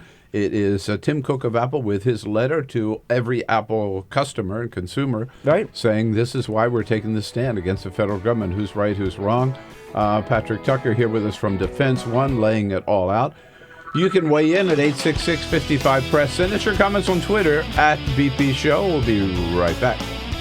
Connect with The Bill Press Show on Twitter. Follow us at BP Show and tweet using the hashtag WatchingBP. This is The Bill Press Show.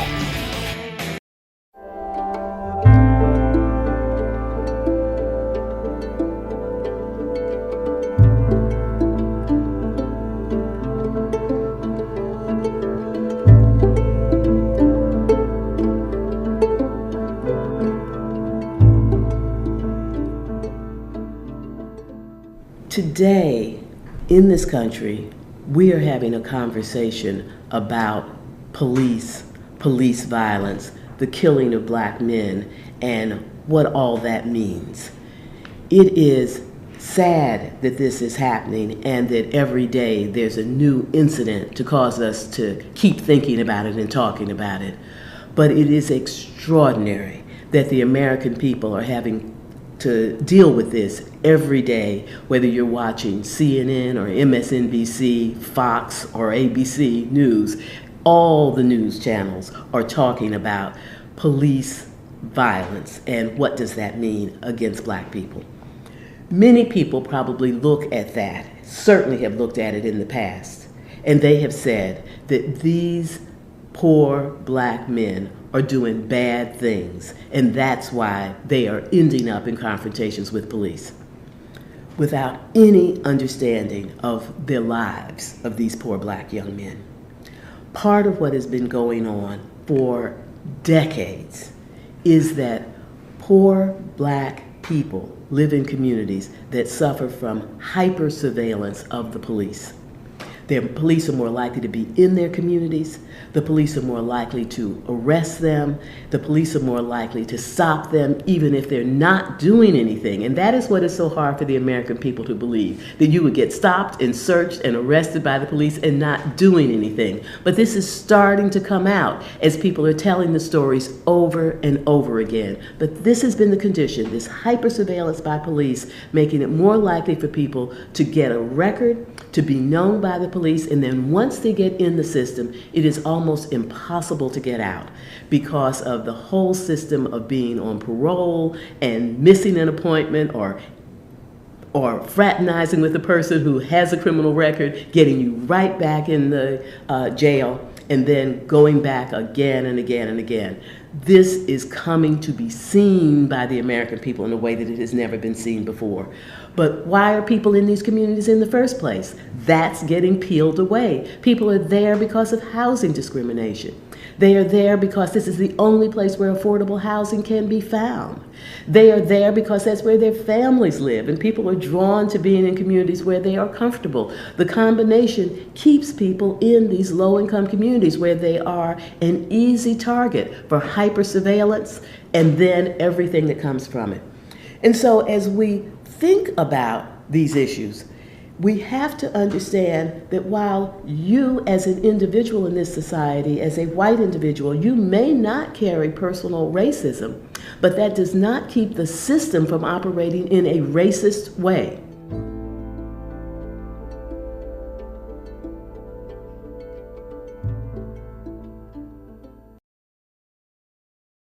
I grew up in the housing projects of Cleveland. I didn't even know that life could be any better than it was. Education for me has been a way to get away from the agony of what was normal life. I want to be able to impact the community, not just look back on where I came from, but to reach back to where I came from and pull some people up with me. My name is David, and I am your dividend.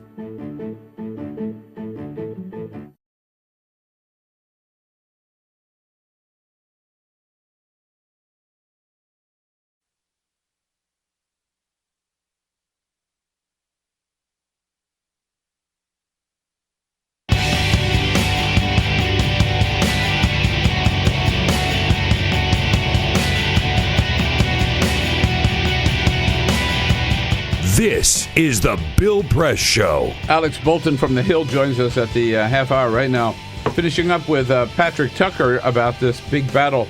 It's the main story in the New York Times this morning as Apple resists, encryption fray erupts in battle.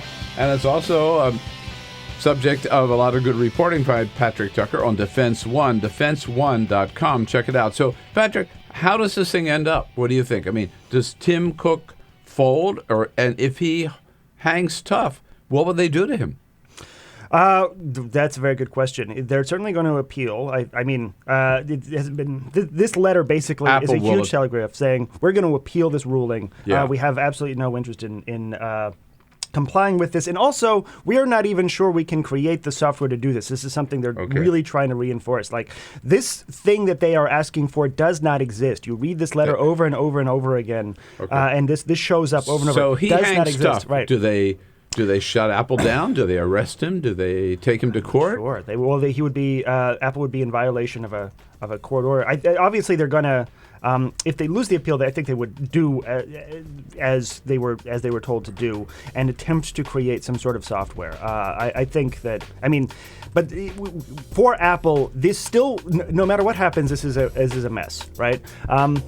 Because if it shows up. I got to interrupt you right there and just say, to be continued. All right, we'll watch this. We'll know in 5 days how it plays out first round. Patrick Tucker, thanks for coming in. Bill Press Show.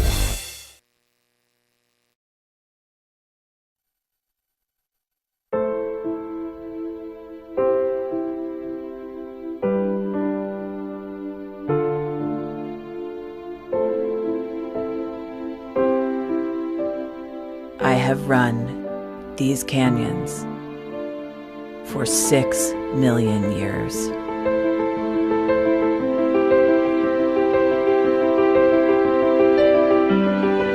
I have traveled from the Rocky Mountains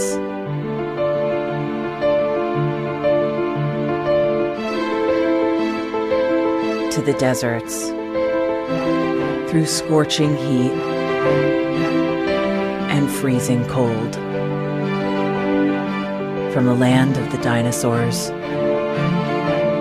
to fields of food.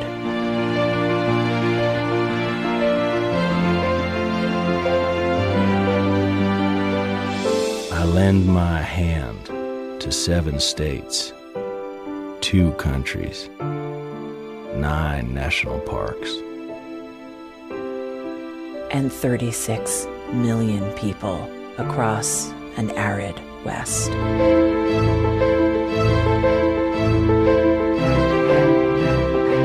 I am not the strongest or the largest, but I am the hardest working.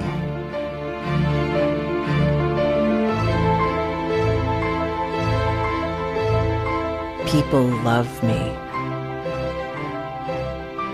My playfulness, My beauty. my power.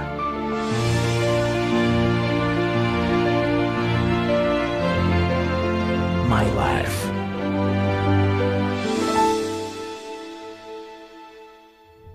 But I don't think I can offer any more. I am tired. I am tired, tapped, and tied. Of the hundreds of major rivers in the world, I am one of the few who no longer kisses the sea. Battles to harness my soul have been won and lost. Use me wisely, and I will sustain you. Use me like you have, and I will break. My name is Red. The Grand River Red. The American Nile. The Canyon Maker. I am the Colorado River. And I am the most endangered river in America.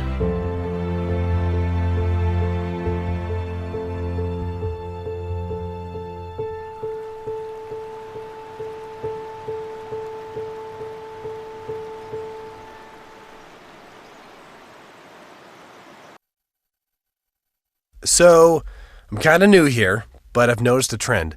My human does this funny thing where she goes around and gets all my toys, and then she hides them in that basket by the door. But it's always the same basket, and it's always in the same place. And then she acts so surprised when I find them, but, she's putting them in the same basket. Again. It's like, hello? That's where you put it last time. You were the worst at hide and go seek.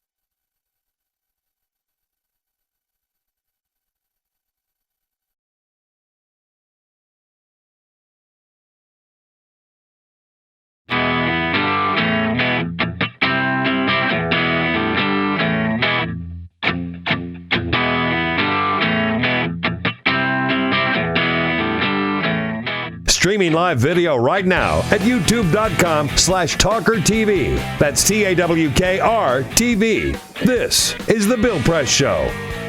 33 minutes after the hour now on Thursday, February 18. Hello, hello, hello. It is the Bill Press Show. Live from Washington, D.C. in our studio on Capitol Hill, our brand new refurbished studio. Still looking for a name, so send us your suggestions to name the new studio. And we are brought to you today by the International Association of, check it out, Sheet Metal, Air, Rail, and Transportation Workers, SMART. And when you put them all together, you get the SMART Union. Smart-union.org is their website. Under President Joseph Sellers, we salute them for their good work. Thank them for the support of the program. Check out at smart-union.org. Retired Supreme Court Justice Sandra Day O'Connor today saying the president should just get on with it, do his job, and the Senate should just get on with it. That's not necessarily what we're hearing from Republicans in the Senate. Alex Bolton covers Congress for The Hill, thehill.com, and joins us in studio this morning. Hey, Alex, good to see you. Hey, Bill, thanks for having me. What do you think of our new studio? I think it's lovely. It's really it's streamlined. It's slick. It's very Silicon Valley. I feel it's very modern. Yeah, right? There we go. Yeah. All right. We like that. Yeah, I'll take that. Mm-hmm. I'm really happy with it. And by the way, if you haven't watched the show in a while, right, or you've gotten used to just listening or whatever, you should really go check out the live stream or watch us on Free Speech TV because it's a whole new thing. The camera angles, the background, the walls are all different. And I noticed the desk here has been waterproofed in case someone spills. In case someone, the host, spills something on it. Yeah. All right, Alex, pardon me. Justice Scalia's body was not even cold before Mitch McConnell said, the president, don't even waste your time sending anybody up to replace Scalia because we will not even consider it. We won't hold a hearing. We won't hold a vote. Did Mitch McConnell speak too soon? Well, I think he tried to get ahead of the debate. He tried to steer the debate by sending out his press statement at 6:15 on Saturday night. I mean, I think before most people even knew that Scalia had passed away, saying that the American people should have a voice in picking the next Supreme Court nominee. Therefore, they should wait until after the presidential election. And I think he tried to stampede his colleagues into doing the same thing. Chuck Grassley, the chairman of the Senate Judiciary Committee, he released a statement an hour later saying we should defer to the American people on this, basically concurring with McConnell. It seemed coordinated to me, the fact that they have two statements saying and soon pretty much after you had Ron Johnson, Mark Kirk, I think. I'm not sure about Mark Kirk, but Pat Toomey, right? You tell us the others who. Well, you had Ron Johnson, Rob Portman, Kelly Ayotte, Pat Toomey. So those are the four of the five most vulnerable Senate Republican incumbents, and they all came out with a very similar message. So it seemed to be a very coordinated campaign. I bet that McConnell got on the phone with these guys and said, "Look, this is what we're going to do. We need unity." The one guy who's a holdout is Mark Kirk, who faces the very toughest race in the bluest state, Illinois. And he says, let's honor Scalia's legacy. Let's just take a breath before we start battling about the political strategy here. And since he's coming from a Democratic state, I think he has to be a little bit more. All right. Now, since then, there seems to be a little movement. Now, Chuck Grassley is saying, "Well, I might at least be willing to hold a hearing." Right. And I saw that. I think even Ron Johnson now says, "Well, we'll have a hearing and maybe even a vote." But it doesn't have to be a positive vote. And Lisa Murkowski from Alaska yesterday, right, also saying, well, let's at least have a vote.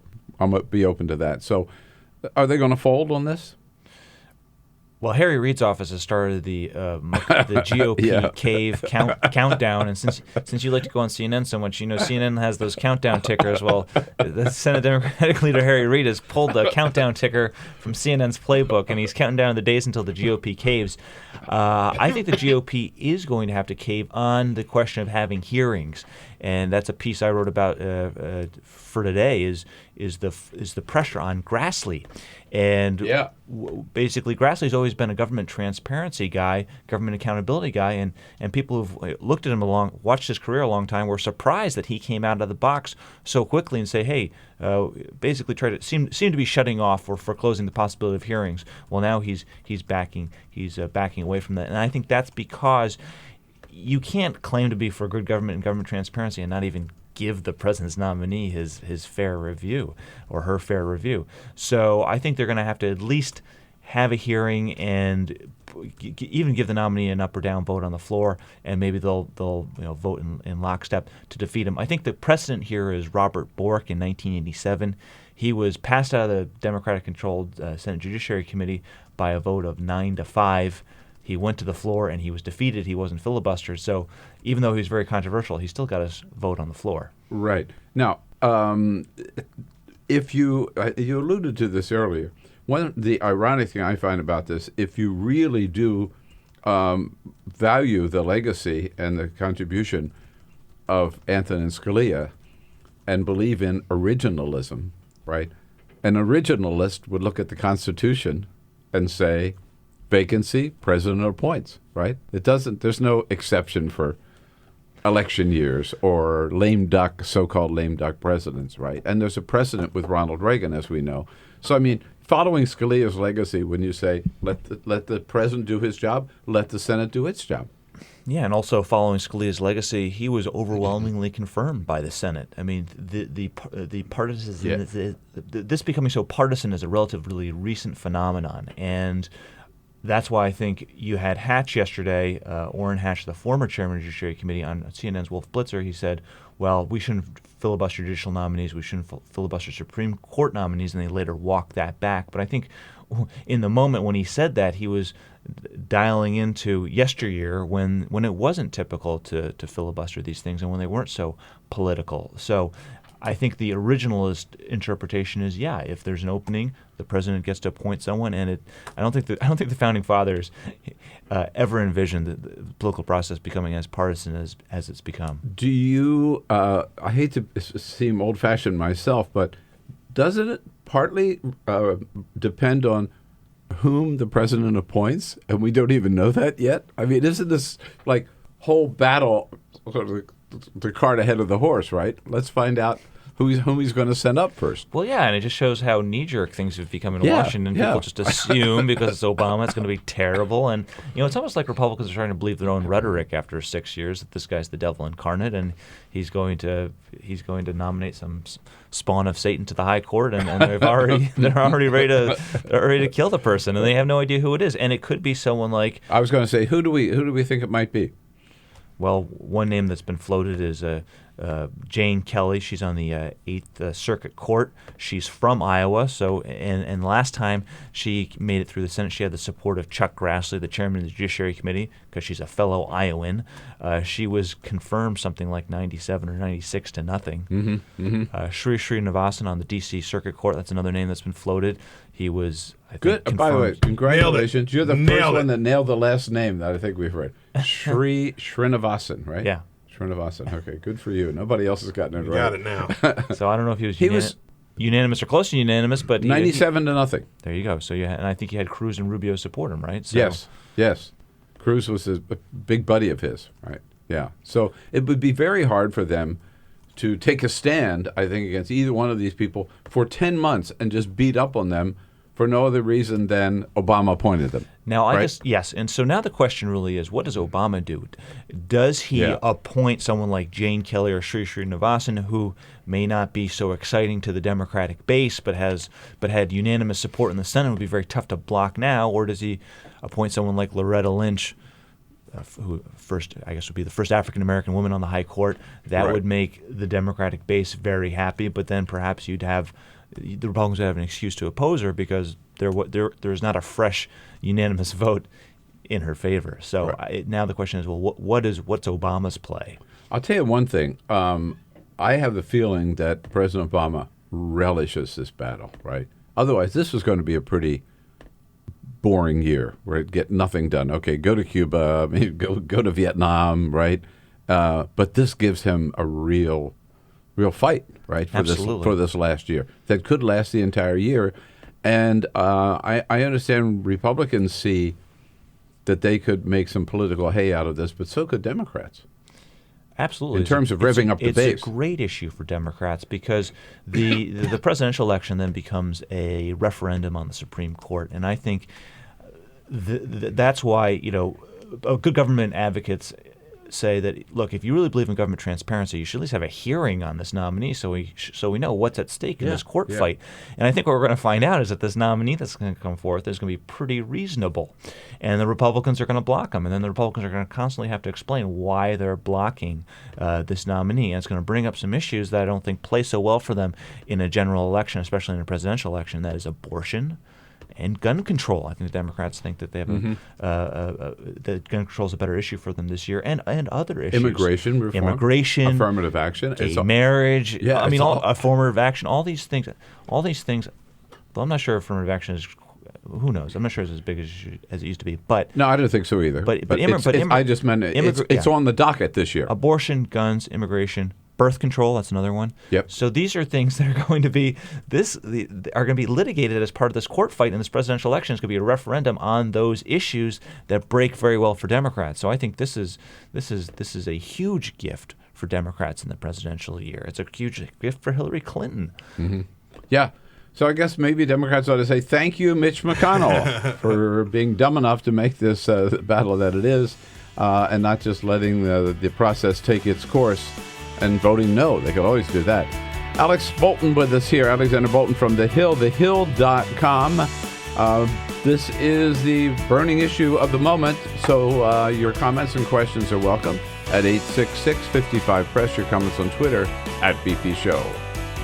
Get social with Bill Press. Like us at facebook.com/Bill Press Show. This is The Bill Press Show.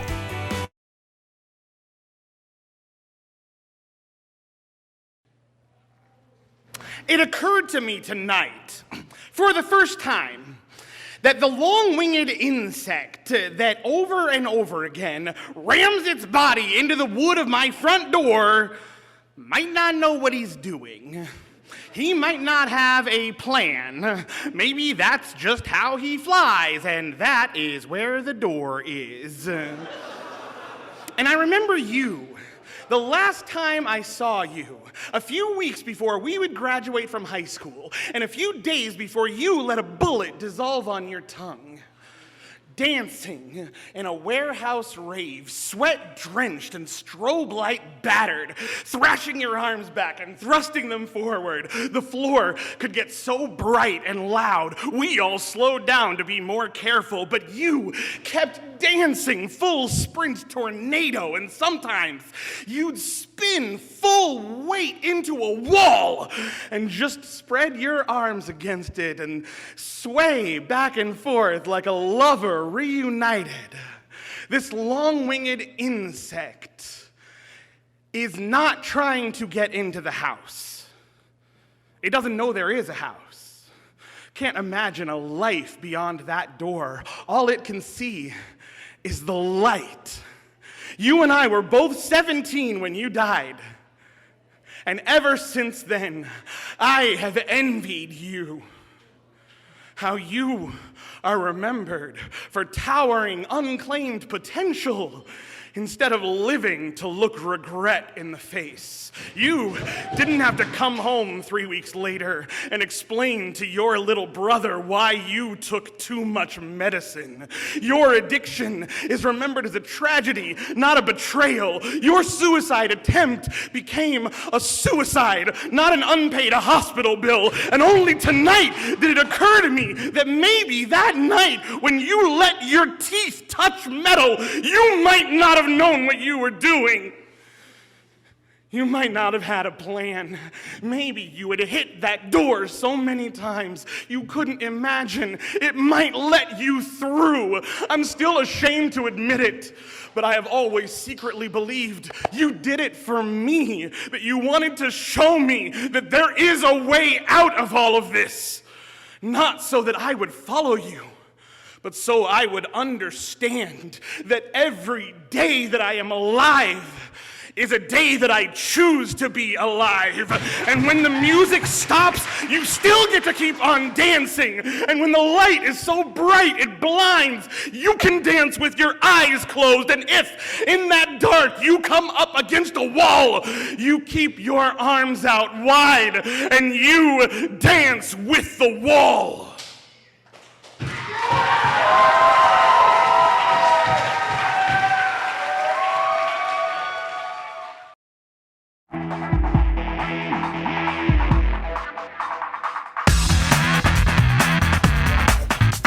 Seen on Free Speech TV and online on TawkrTV. This is the Bill Press Show. 12 minutes now before the top of the hour with Alex Bolton from The Hill, thehill.com. Best source of any information for news here from Washington, both ends of Pennsylvania Avenue. We had Jordan Fabian in the other day from covers the White House for The Hill, and Alex on this end for the most part of Pennsylvania Avenue at the Congress. So how does, one thing I know you've been looking at is how does the presidential contest impact the United States Senate? Of course, we have now 3 senators still in? I think we only have 2. Marco Cruz and Rubio. And Bernie Sanders. And Bernie Sanders. I was thinking on the Republican side. Yeah, right. 3 total, right? Yeah. Mm-hmm. And Donald Trump is often quick to remind Ted Cruz that he's not just the biggest liar that he ever met, but maybe one of the most unpopular men in America because he doesn't have the support of any of his fellow Republicans. True? It's almost like middle school when if you want to put someone down, you just remind them that they have no friends. You have no friends. Just to remind you, in case you haven't noticed, you have no friends. And that's basically what Trump is doing to Cruz, and it's almost completely true. I think Cruz has one friend in Congress, or actually in the Senate, and that's Mike Lee, the conservative from Utah, who is also is a constitutional expert. He went to law school, and he's kind of one of the savvier legal minds in the Senate. And he and Cruz bonded immediately. But other than that, Cruz really has no friends, and that's because he came up to Congress with a very specific and clear mission in his head, and that was to run against Washington, to run against the Senate. Yeah. Actually, he has another friend, Jim. But he's gone out of his way since he's been in the Senate also to alienate everybody. Mitch McConnell and John McCain. But he's always been playing to a national conservative audience and setting himself apart, and I think it's engendered a lot of ill will in the Senate because people feel that he's using them for his own political purposes, that he's not trying to accomplish anything substantively by building relationships and making compromises. He's just there to set himself apart and to basically run against the rest of the Senate Republican caucus as a bunch of squishes, as a bunch of compromising pseudo-conservatives. And they don't like it because it makes them look bad. Rhinos, right. And if he does not make it, he's still going to be in the Senate, right? Marco Rubio not. Yeah, and if Rubio doesn't win the nomination, he's gone. But if Cruz doesn't win the nomination, they still have to put up with him probably for another 20 years or maybe even longer. Right. It's interesting on the Democratic side. I don't think Bernie Sanders has any endorsement of any senators. Correct? No, he doesn't. And I've asked some of them, why aren't they endorsing Sanders? You would think there might be some. Like an Elizabeth Warren or a Sherrod Brown or, I don't know, Dick Durbin or somebody. What I've been told privately What did they tell you? Hillary was very aggressive about collecting endorsements right out of the gate, and she knew she was going to be running early, and very early she made a very concerted bid, and her team made a very concerted bid to collect endorsements and put people on the spot right away. Do you support me? Do you not? And early on, everyone thought that she was going to be the nominee, so they kind of went along and they endorsed her. And the other thing is, Clinton's known for having a bad list. And you don't want to get on the bad list because they have long memories. And these guys sort of assumed that she was the best shot at being president, and they didn't want to get on her bad side. And there was pressure early on to support, so a lot of them did. And I think even now, are they having second thoughts? Some of them? I don't think so. I think if Bernie continues to win, then I think they'll start having second thoughts. But just New Hampshire and a tie in Iowa isn't enough. Maybe if he wins Nevada and then wins some other states in March, then that starts to change. But I think still people see Hillary as the overwhelming favorite. So the one holdout is Elizabeth Warren. Right. What do you hear? She's a very big holdout. Well, she could make a big difference for either one, don't you think? I wrote a piece about this earlier this month about her Senate Democrat colleagues who are women who've all endorsed Hillary are putting pressure on Warren. In fact, Debbie Stabenow of Michigan and Barbara Mikulski of Maryland, they both said they spoke to Warren and asked her to support Hillary's campaign and said, look, anytime you want to join us, join us. Please join us. Will you join us? Because it's kind of embarrassing that she hasn't. Yeah. And I think they're putting some subtle peer pressure on her. But, Warren is pretty independent. She's not the most chummy person, so it's not really working. And the thing that people point to is that interview in 2004 she gave to Bill Moyers when she was upset that Hillary Clinton, as First Lady, opposed the bankruptcy legislation, but then once she was elected Senator of New York, she endorsed it, and it made it tougher, in Warren's opinion, for working class people to wipe out their debts in bankruptcy. Right. Yeah. No, I know. If she were to endorse Bernie, it would make a huge difference. She endorsed Hillary, it would be a big body blow to Bernie, I think. And I think that's one of the reasons why she's not doing holding it. out. Because if she were to endorse Hillary, it would really be a body blow to Sanders. And I think that Sanders is definitely more aligned with Warren when it comes to views of Wall Street and how to handle Wall Street. So I think she'd be undercutting her own agenda by endorsing Hillary over Bernie. Great work, Alex. Very good work, and we appreciate the work you do. And you're coming in today, all right? We'll keep My up pleasure. with you. All right, thanks. Alexander Wolf, The Hill. TheHill.com. We'll be right back. Can't catch the entire show? Listen to BP in 3, where we turn 3 hours into 3 minutes. Find it every day at BP Show on Twitter or at BillPressShow.com. Here we go. Ready for hour number 3? Well, we are. We got a lot going on. Olivier Knox from Yahoo News is going to be here in studio entire hours. A friend of Bill. We'll talk to Jake Tapper from CNN. And then Amanda Turkle, senior political reporter for Huffington Post, joins us in studio as well. It's going to be a great third hour here on this Thursday, February 18. So stay with us on Free Speech TV at, 5 o'clock Eastern, 2 Pacific. Or right away on TawkrTV, youtube.com/TawkrTV. Hour number 3 coming up.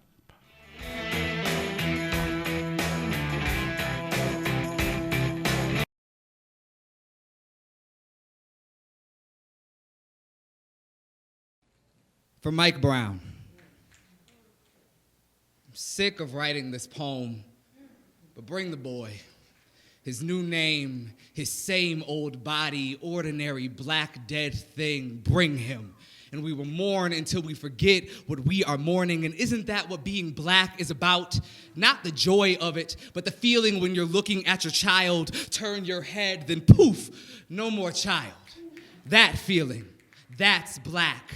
Think. Once, a white girl was kidnapped, and that's the Trojan War. Later, up the block, Troy got shot, and that was Tuesday. Are we not worthy of a city of ash, of 1,000 ships launched because we are missed? I demand a war to bring the black boy back, no matter what his name is this time.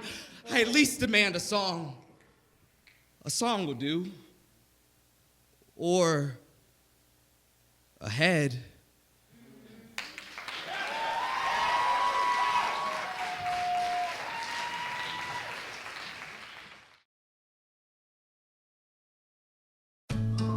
You wouldn't let money just blow out of your house. So when your AC or heater is on, make sure the doors, windows, and fireplace flue are shut tight.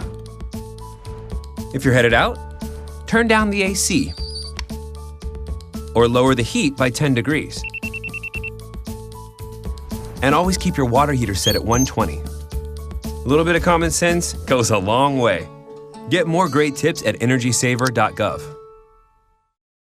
So, I'm kind of new here, but I've noticed a trend. My human does this funny thing where she goes around and gets all my toys, and then she hides them in that basket by the door. But it's always the same basket, and it's always in the same place. And then she acts so surprised when I find them, but, she's putting them in the same basket. Again. It's like, hello, that's where you put it last time. You were the worst at hide and go seek.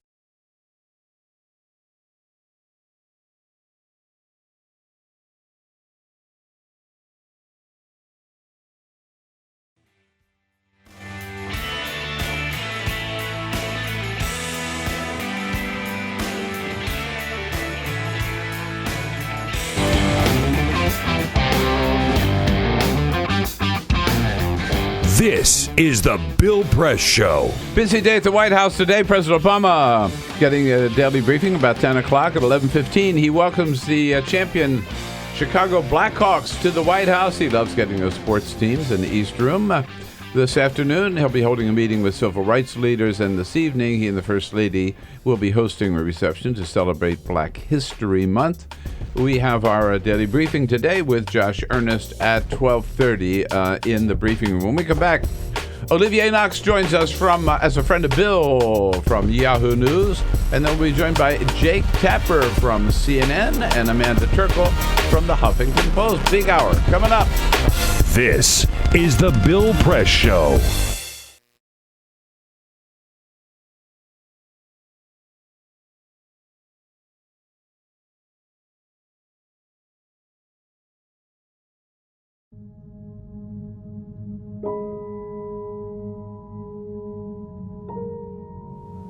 The hardest moments for me is when I'm laying awake in the middle of the night and I'm thinking about all the times I made a pitcher of Kool-Aid with the water, or I boiled a pot of corn or potatoes with the water.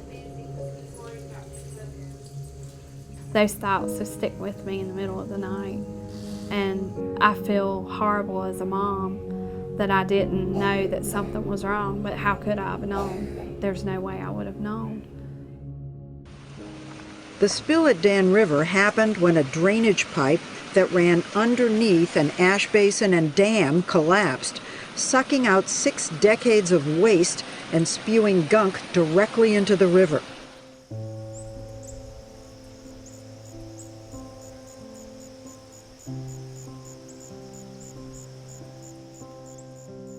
My husband and I just kind of looked at each other like, should we be concerned? We live right next to an ash pond, and this was coal ash spilling into the Dan River, and we learned at that point all of the toxins that were included in coal ash.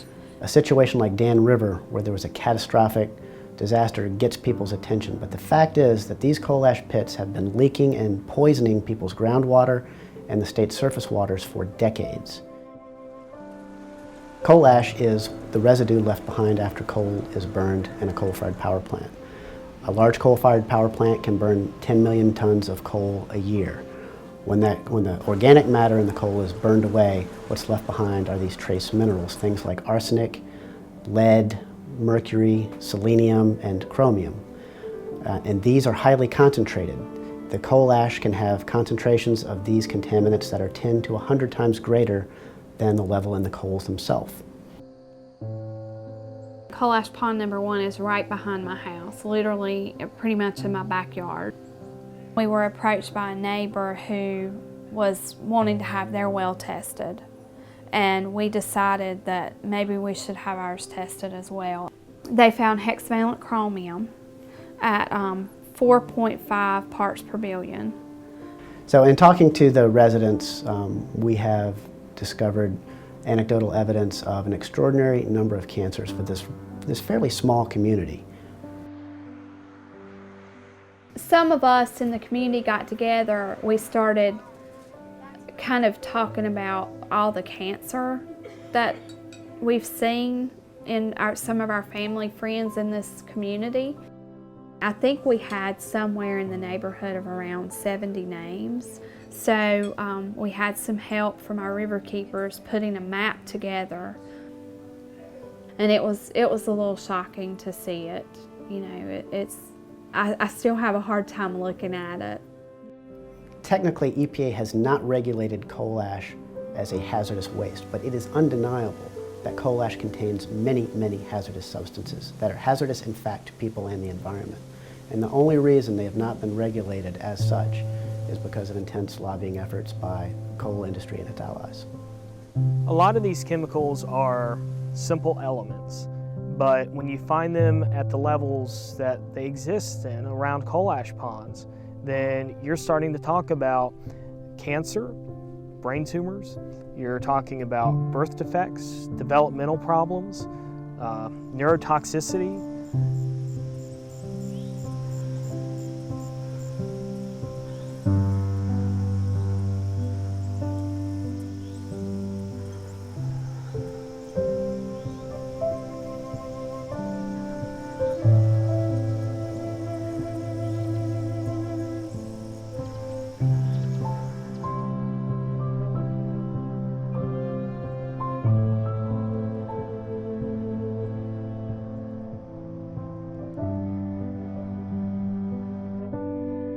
We began to look at legal options, cases that we could bring in court to protect communities and their citizens from these toxic leaking time bombs. In 2002, North Carolina enacted a public financing mechanism for judicial elections. This kept private money out of judicial elections. The repeal of the public financing program in judicial elections in North Carolina creates a dangerous precedent for all, and it gives corporate polluters and other special interests the opportunity to elect the judges that they want. And this is important for us all. Everyone should care about this, because when you think about the fact that the state and the federal government have basically abdicated their responsibility to regulate these issues, the state courts are the last stopgap. I think this is no longer a problem that's going to go under the radar. It has been exposed, and I am confident that we will ultimately, with the facts, win out and ensure that we have protected waterways. And so this is something that we all should care about. If we're worried about the water we drink and the air we breathe, we have to be concerned about money in judicial elections.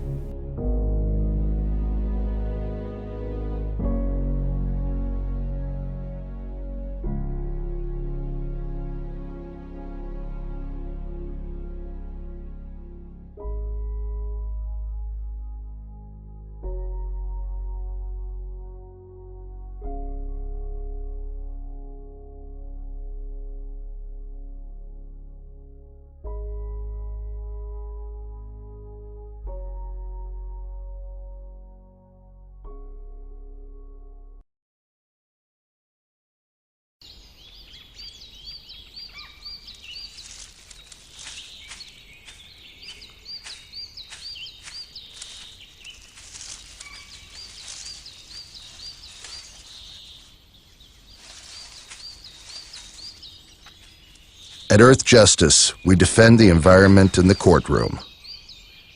Join our fight. When you take a seat, you take a stand. Earth Justice, because the Earth needs a good lawyer.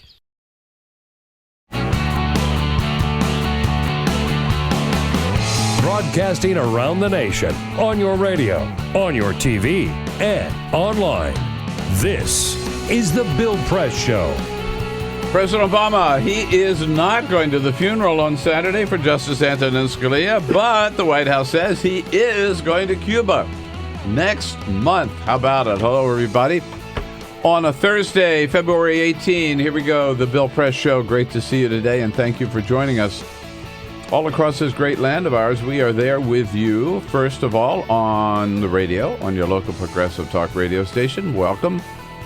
Good to see you in Radio Land, and good to see you on TV as well, on Free Speech TV and on TawkrTV on your electronic device. Just check us out at youtube.com/TawkrTV. Follow us live from Washington, D.C. with the news of the day, both what's happening at the White House, what's happening on the Hill, actually what's happening in South Carolina and Nevada and around the country. Olivier Knox covers the White House for... should say Chief Washington Correspondent for Yahoo News, here in studio with us for the entire hour. as a friend of Bill. Hey, Olivier, good to see you. You know, Bill, I got into print reporting for the titles, so I'm really glad that you. I'm glad that you fixed that because I was profoundly concerned that people might get the wrong impression. He didn't go to Chief White House Correspondent School for 7 years for you to call him something else. Exactly. I know. They had to get bigger business cards. That's right. That's right. My original business card at Yahoo, because I could. They offered an option to give it to you also in Braille, and so I got it. My first one at Yahoo, I got it in Braille, and so it had the text normally, but then in Braille. And I gave it to a friend of mine who's blind, who was like, "Oh, that's really cool," and he started to laugh, and I said, "What?" And he said, "They spelled it Oliver." No! Like, even in Braille. Even in Braille, you can't catch a break. That's amazing. Shakes fist in rage. That's amazing. Oh, dude. It hurts. That sucks, man. That's hilarious, though. Yep. Well, can I match that story? All right. Right. So I was at CNN when I first started at CNN Crossfire, and I wanted that 8x10 photo that I could send out to all of my fans and sign them and everything. And it took me like 6 months before I got the photos, and I got the photos, and it was 8x10, and it had Bill Press down at the bottom, and it was Al Hunt's picture. I kid you not. Wow. Al Hunt's picture. Oh, dude. I hope you sent those out, signed Al Hunt. Yeah, right. No, but I took one to Judy Woodruff.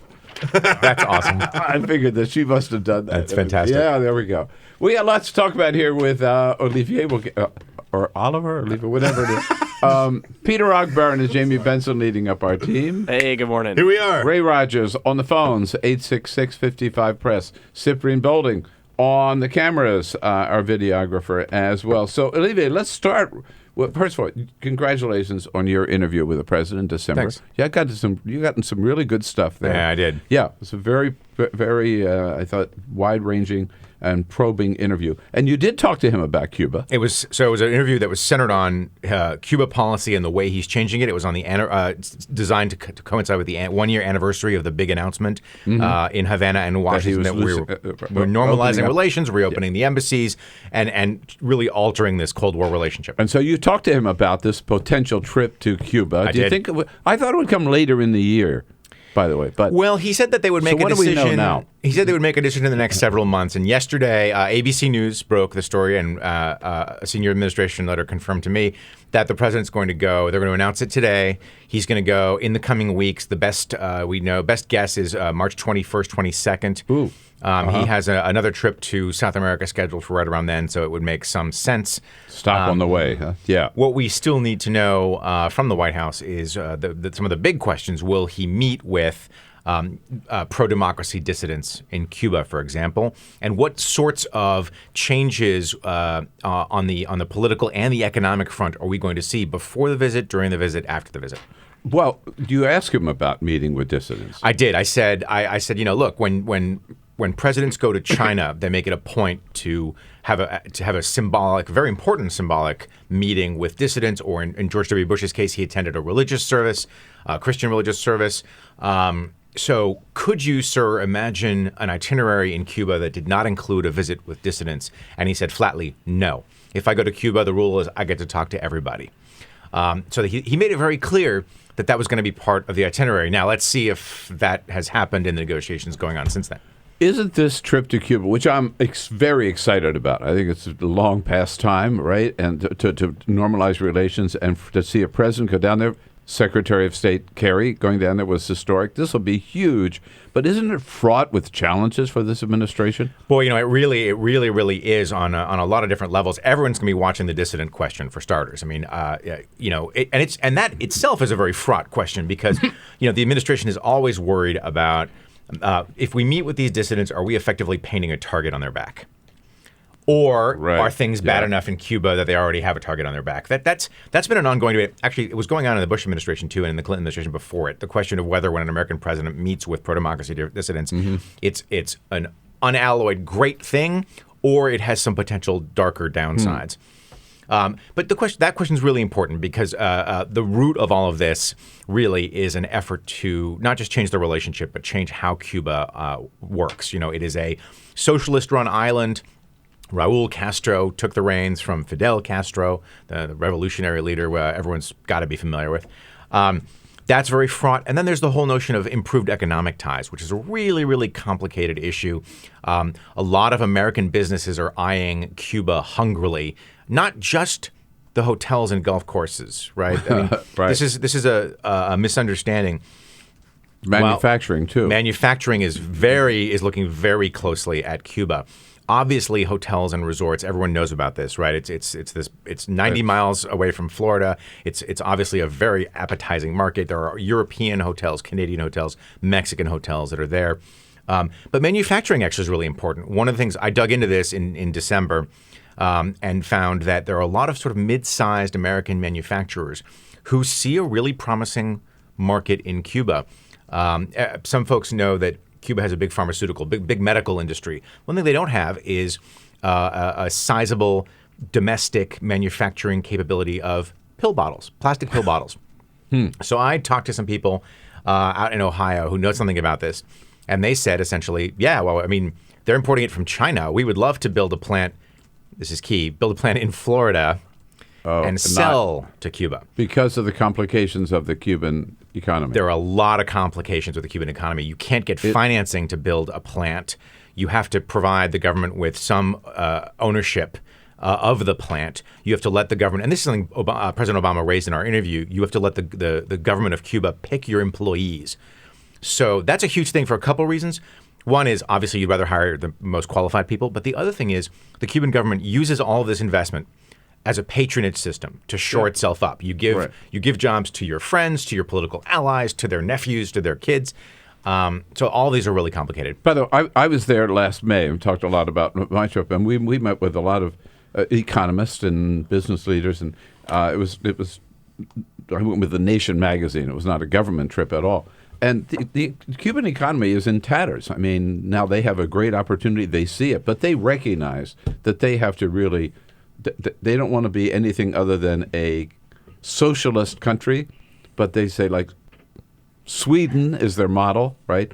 They want to be capitalist United States, but they recognize they really have to reform and change and grow into the 21st century. Well, they might say this may be their opportunity. They might say that Sweden is their model. I think their closer model, though, is either Vietnam or China, where you have still fundamentally a socialist authoritarian, not just socialist, but socialist authoritarian government that sort of harnesses the private sector for its own purposes. And one of the things that President Obama told me in the interview last year, he tried to give me this assessment. I said, what's Raul? You spent all these hours on the phone with Raul Castro.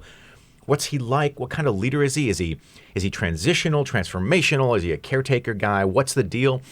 And the president gave me this long, really interesting description of Raul Castro, but he basically said, they're going to want to improve the economy because that's going to make people's lives better, but they're going to also want to try to keep the political change from happening quickly. Hold on to that. Yeah, no, indeed. And you would think with a visit like this, something's going to happen. They're going to have to announce something, right? Or the president's going to have to, will want to come out of Cuba with, okay, this is what this visit accomplished. What could that possibly be here? Yesterday we saw commercial airlines are going to, flights are going to start to Cuba. That's a big step. There were a few big asks on either side. On the Cuban side, the biggest ask, and the one that's not going to happen before March, is to lift the embargo. Right. The series of punitive measures that started with Eisenhower got really ramped up under Kennedy, and have been periodically tightened by presidents since then. Congress has to do that. It's not going to happen. That's exactly right. There is some room for some executive action, but it would be more nibbling at the embargo, not lifting it. So that's the big Cuban ask. It's not going to happen. Another Cuban ask is to sort of make it okay to use dollars in all these transactions. Right. Give them full access to the American banking system. That's more likely, but that's a little harder to explain to the American public anyway as why that's an important thing to do. The president in my interview said you got to let American businesses negotiate directly with the Cuban labor pool. You got to let them hire. That would be really interesting. It's possible we could see some liberalizing of that policy, but I just can't imagine the government in Havana giving up on this extremely valuable patronage system. So I'm not really sure yet what we're gonna see. There is one other big possibility. You know, the Cubans have played host to the Colombian peace talks. It's possible that we could see a really major announcement on that score.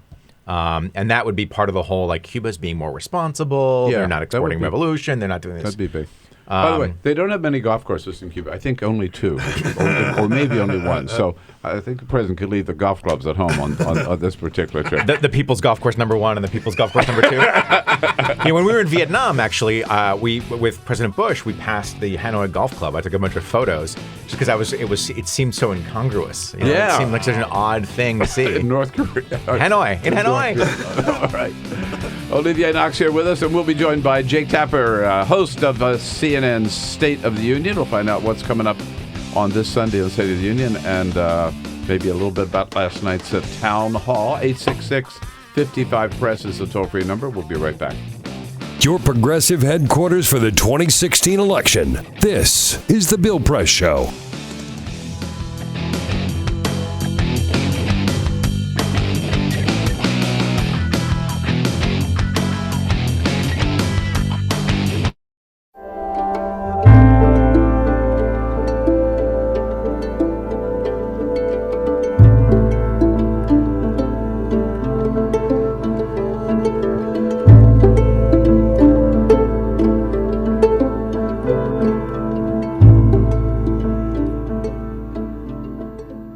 Today, in this country, we are having a conversation about police violence, the killing of black men, and what all that means. It is sad that this is happening and that every day there's a new incident to cause us to keep thinking about it and talking about it. But it is extraordinary that the American people are having to deal with this every day, whether you're watching CNN or MSNBC, Fox, or ABC News. All the news channels are talking about police violence and what does that mean against black people. Many people probably look at that, certainly have looked at it in the past, and they have said that these poor black men are doing bad things, and that's why they are ending up in confrontations with police without any understanding of their lives of these poor black young men. Part of what has been going on for decades is that poor black people live in communities that suffer from hyper-surveillance of the police. The police are more likely to be in their communities. The police are more likely to arrest them. The police are more likely to stop them even if they're not doing anything. And that is what is so hard for the American people to believe, that you would get stopped and searched and arrested by the police and not doing anything. But this is starting to come out as people are telling the stories over and over again. But this has been the condition, this hyper-surveillance by police, making it more likely for people to get a record, to be known by the police, and then once they get in the system, it is almost impossible to get out because of the whole system of being on parole and missing an appointment or fraternizing with a person who has a criminal record, getting you right back in the jail, and then going back again and again and again. This is coming to be seen by the American people in a way that it has never been seen before. But why are people in these communities in the first place? That's getting peeled away. People are there because of housing discrimination. They are there because this is the only place where affordable housing can be found. They are there because that's where their families live, and people are drawn to being in communities where they are comfortable. The combination keeps people in these low-income communities where they are an easy target for hyper-surveillance and then everything that comes from it. And so as we think about these issues, we have to understand that while you as an individual in this society, as a white individual, you may not carry personal racism, but that does not keep the system from operating in a racist way.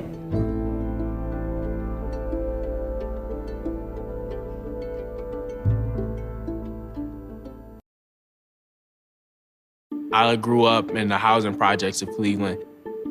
I didn't even know that life could be any better than it was. Education for me has been a way to get away from the agony of what was normal life. I want to be able to impact the community, not just look back on where I came from, but to reach back to where I came from and pull some people up with me. My name is David, and I am your dividend.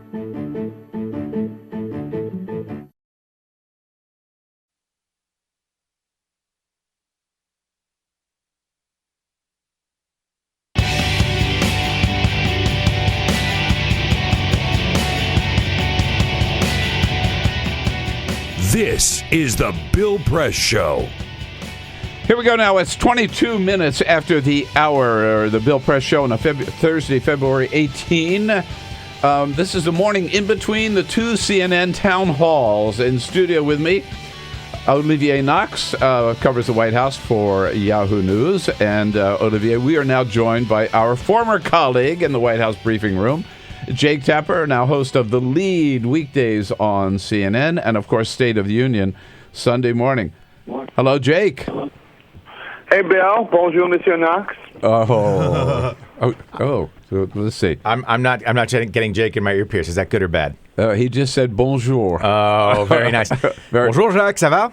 Oh, there we go. Hey, so Jake, did we learn anything new last night from Ted Cruz or Marco Rubio or Ben Carson? I mean, for those of us who have been following the campaign closely, I don't think we learned anything new. But for a lot of the voters who are still making up their minds in South Carolina, they probably did, and they saw some very, very different approaches. Dr. Carson, of course, and his outsider appeal. You had Marco Rubio, who is very much not only a candidate, he says, trying to appeal to all of the facets of the Republican Party, but also you can see the general election case he will make to independents, to moderates. And then Ted Cruz, who is every bit a prosecutor, and his basic electoral math is rally the conservative base to the polls, not just in the primaries, but in the general election, and win that way. It seems that Marco Rubio is really counting on Ted Cruz and Donald Trump to kill off each other, isn't it? Leaving the path for him to emerge. Yeah, I mean, it's tough to figure out the math that's going into all of the candidates and what they decide to do in terms of attacking each other. I mean, I've talked to candidates who say it doesn't make any sense to go after Donald Trump until it's a two-man race between you and Donald Trump. Otherwise, you're just dividing all the non-Trump vote. And as they say about wrestling with the pig, you get muddy and the pig likes it. But I've also heard people say, Donald Trump is the force that needs to be reckoned with, and that you can't win the primaries, the Republican primaries, without defeating him. So I guess the philosophy that Rubio has is, Cruz is more of a threat to him in terms of taking away his voters than Trump is, so he's going after Cruz more than he's going after Trump. We'll see if it works. I mean, I have found a lot of these decisions made by candidates very confusing and not easily understandable. Jake, one of the things, I interviewed Mitt Romney's top strategist, Stu Stevens, the other day, and he said that it's only going to get harder to attack Donald Trump. Right. That yesterday was the best day to hit him. Today's the second best day. Tomorrow is the third best day. Because as he notches these strong performances, you're seeing the number of Republicans who say they could never, ever, ever, ever vote for Donald Trump drop. What do you make of that theory?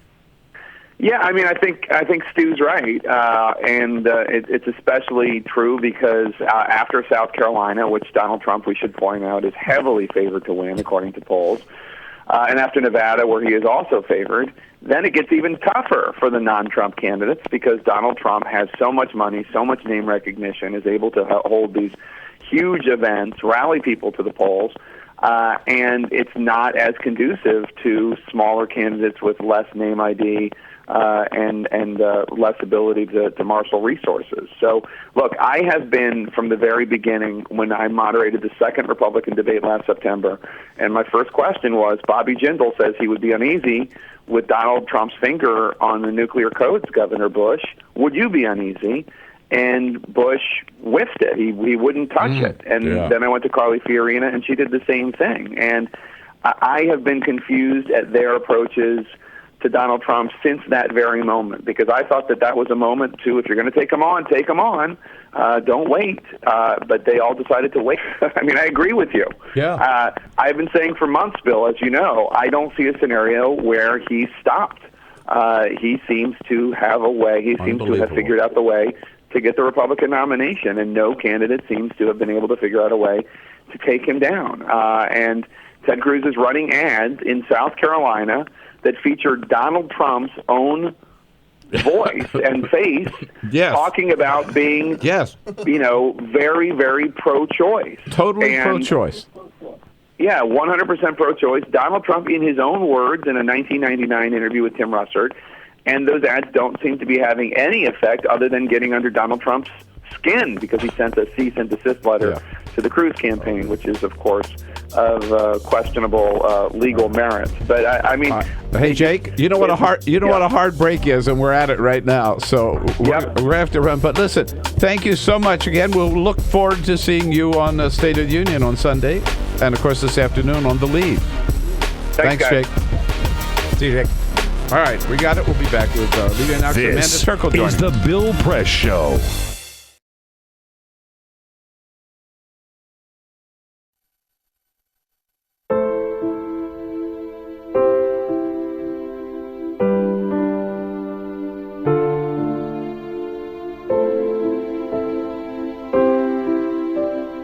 I have run these canyons for 6 million years.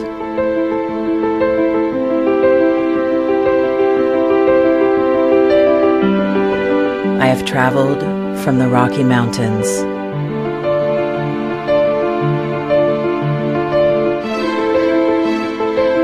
to the deserts, through scorching heat and freezing cold, from the land of the dinosaurs to fields of food.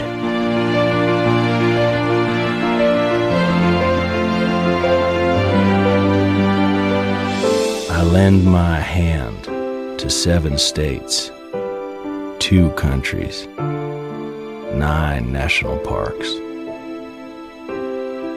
and 36 million people across an arid West.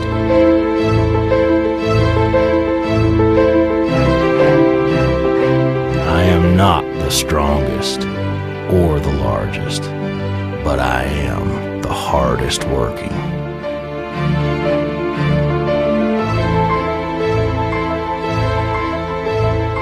People love me. My playfulness, My beauty, my power,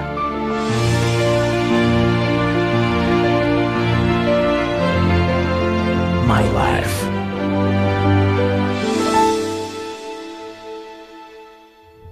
But I don't think I can offer any more. I am tired. I am tired, tapped, and tied. Of the hundreds of major rivers in the world, I am one of the few who no longer kisses the sea. Battles to harness my soul have been won and lost. Use me wisely, and I will sustain you. Use me like you have, and I will break. My name is Red. The Grand River Red. The American Nile. The Canyon Maker. I am the Colorado River. And I am the most endangered river in America.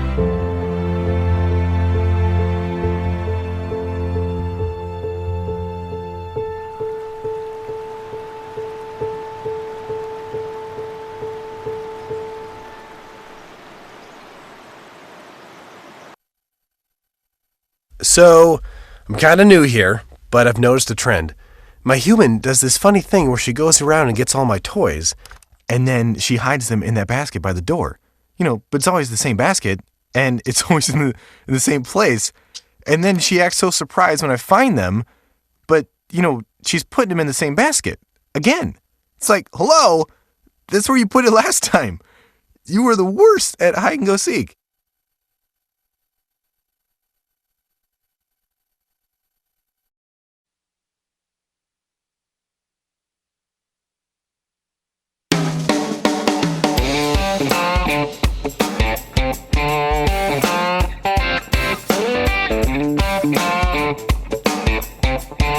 Help keep all the presidential candidates straight with your progressive headquarters for the 2016 election. This is The Bill Press Show. And 33 minutes after the hour, we roll right along here. The Bill Press Show, coming to you live from Washington, D.C., brought to you today by Amalgamated Bank. Yeah, a bank with progressive values. I know it sounds like a contradiction in terms. It's not. For over a century, Amalgamated has been the first choice bank of progressive organizations and individuals nationwide. Check it out on amalgamatedbank.com. You seldom walk into a bank to do your banking anymore. You do it online, so you can do it anywhere in the country with Amalgamated Bank and be a proud progressive at the same time. It's amalgamatedbank.com. Olivier Knox here from Yahoo News for the entire hour as a friend of Bill and Olivier. We welcome Amanda Knox here. Amanda Turkle. Wow. Whoa. Honey. Hello. Honey. Our secret is out. Oh, God. Sorry. I apologize. No, that's fine. Amanda Turkle, the senior political reporter for Huffington Post. Hi, Amanda. Nice to see you. Thank you. All right. So you guys have both been writing, thinking about, talking about the big Antonin Scalia flap. Is the president making a mistake by not going to the funeral on Saturday? I don't know. I mean, the record on this is mixed. A lot of the times, though, presidents do attend the funerals of sitting justices. If you've retired from the court and you pass away, the president's the record's very mixed.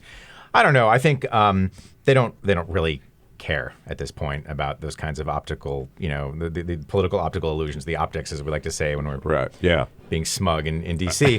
I don't. The vice president's going. I mean, who is this going to alienate? Is this going to make Republicans more angry at him? No. Is this going to make liberals less happy or more energized? I don't think so.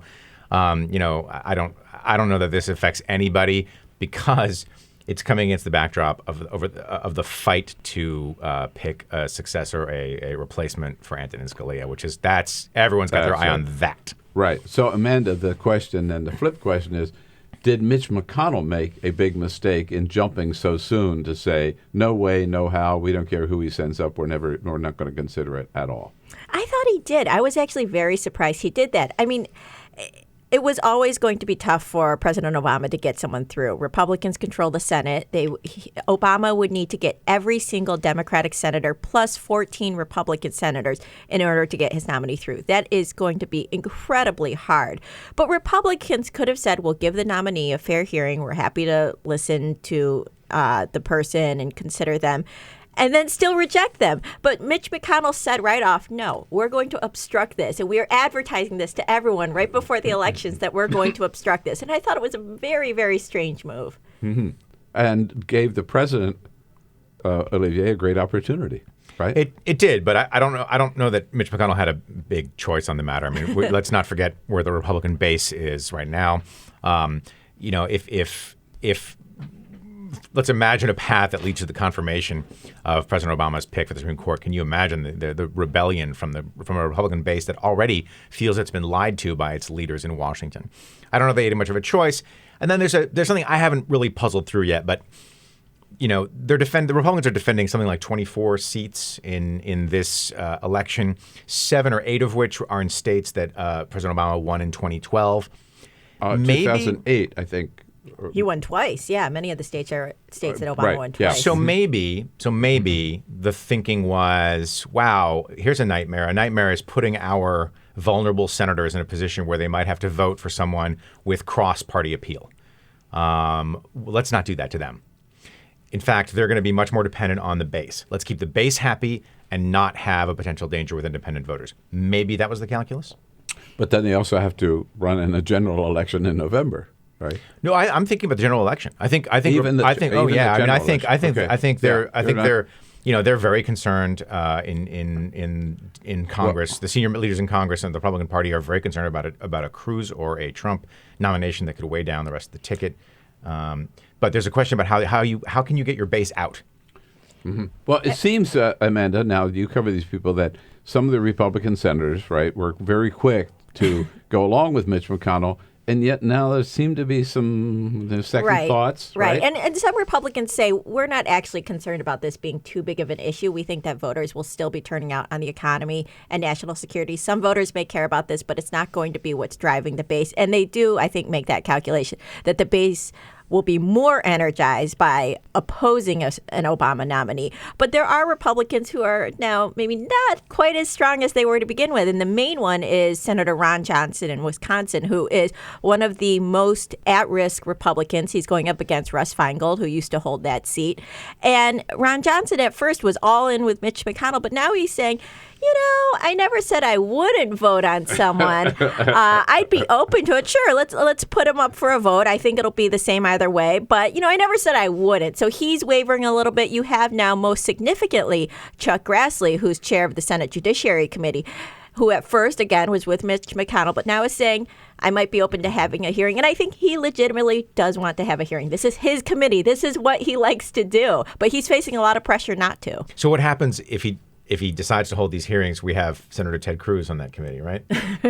So we have somebody who suddenly has a really major huge forum for this. You remember Biden actually pulled back from one of his first presidential bids in order to run the Bork hearings. There's a great, if you can dig it up, there's a great interview with his longtime chief of staff on the Senate.gov website. There's an oral history. And Ted Kaufman, his former chief of staff, talks about the impact of that fight on the Biden presidential aspirations, and basically says, well, we had to make a choice and we sort of had to pull back. We didn't anticipate the kind of blowback that we were going to get.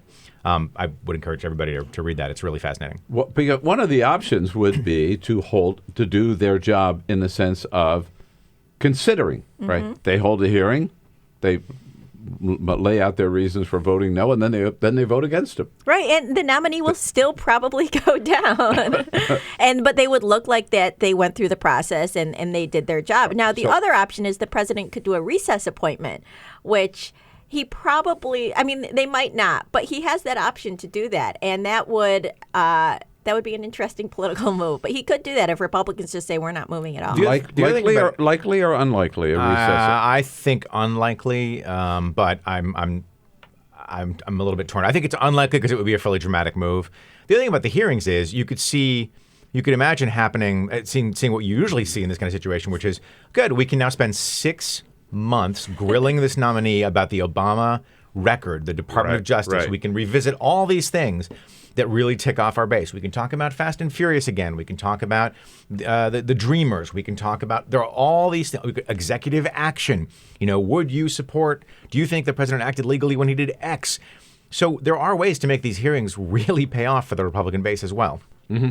Now, if I'm President Obama facing my last year in office, where most people consider me a lame duck, and maybe I'm not, but still I have a Congress I'm not going to be able to get much done. Maybe a TPP, maybe a little criminal justice reform, maybe. And I see suddenly I've got a chance to make a Supreme Court appointment and have this battle in my hands.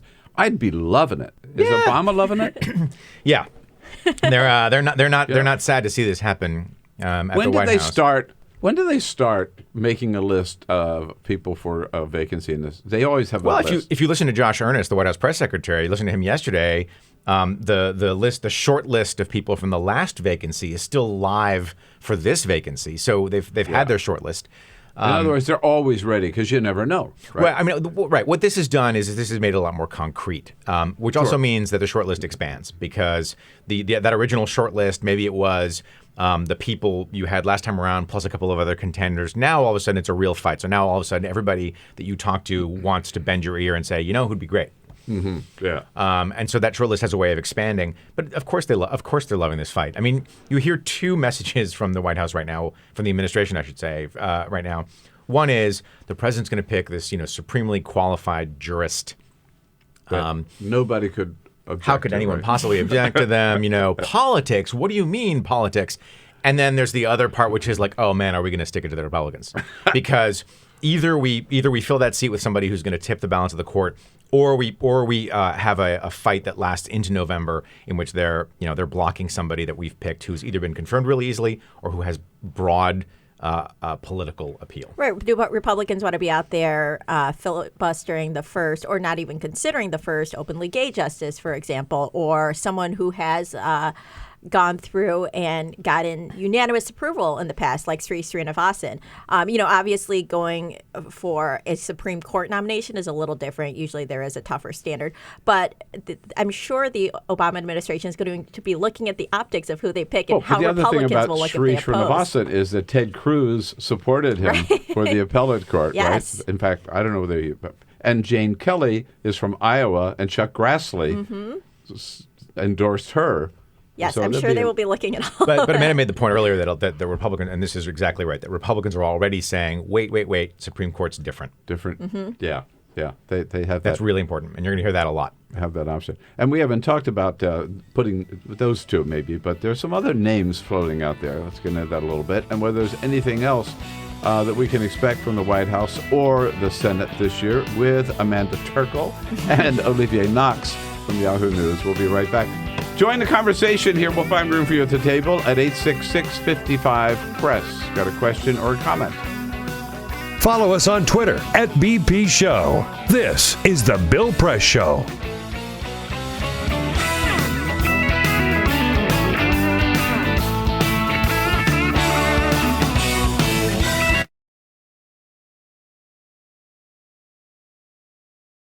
On opening body bags after Typhoon Haiyan. I can only imagine it like unearthing a scab. Zipper breaks open one by one. Mothers trying to dig through themselves an umbilical cord to lend life to a limp ghost.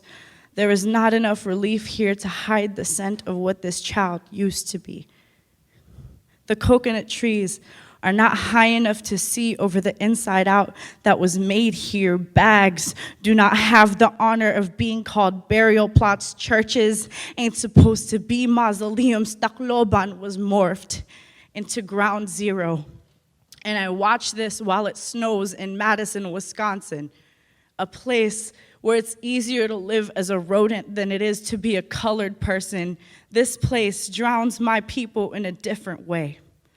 I inhabit both places like Jigsaw corpse trying to find itself whole. These brown boys in Tacloban aren't my cousins, but I want to carry them to safety. These brown girls in Tacloban aren't my daughters, but I want to tell them they're still growing after this choking, but I'm still an ocean away, a language farther from root, a skin tone lighter than the sand, born there, raised here, home nowhere. To watch this storm is a sorry excuse for mourning.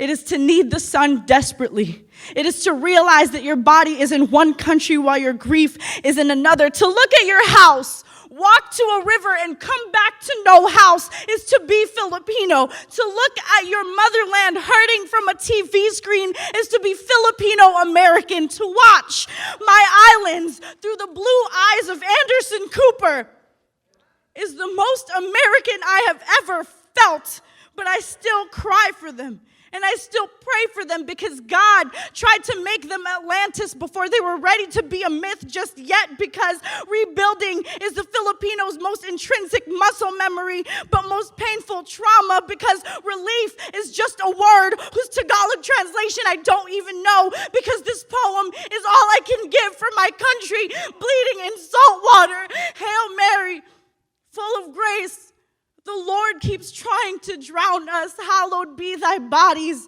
Thy kingdom come down in waves and winds, on earth as it is destroyed. Take us this day our daily rations, and forgive those who have tried to kill us, as we forgive those who have tried to kill us. Holy Mary, Mother of God, pray for us whose skin has always meant sin now, and at the hour of our death. Amen.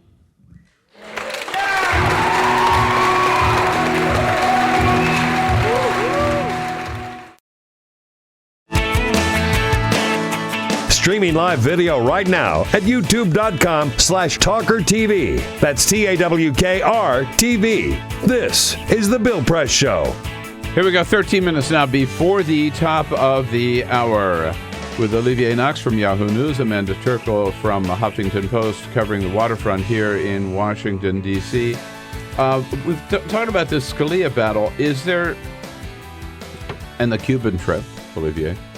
What else is on the president's agenda this year? What do they really hope to get done this year? A trip to Vietnam, too. And the trip to Vietnam, right, which is less of a legacy thing because it's already been done. Two of the other big items on the agenda are the Trans-Pacific Partnership, which is this big new trade deal that's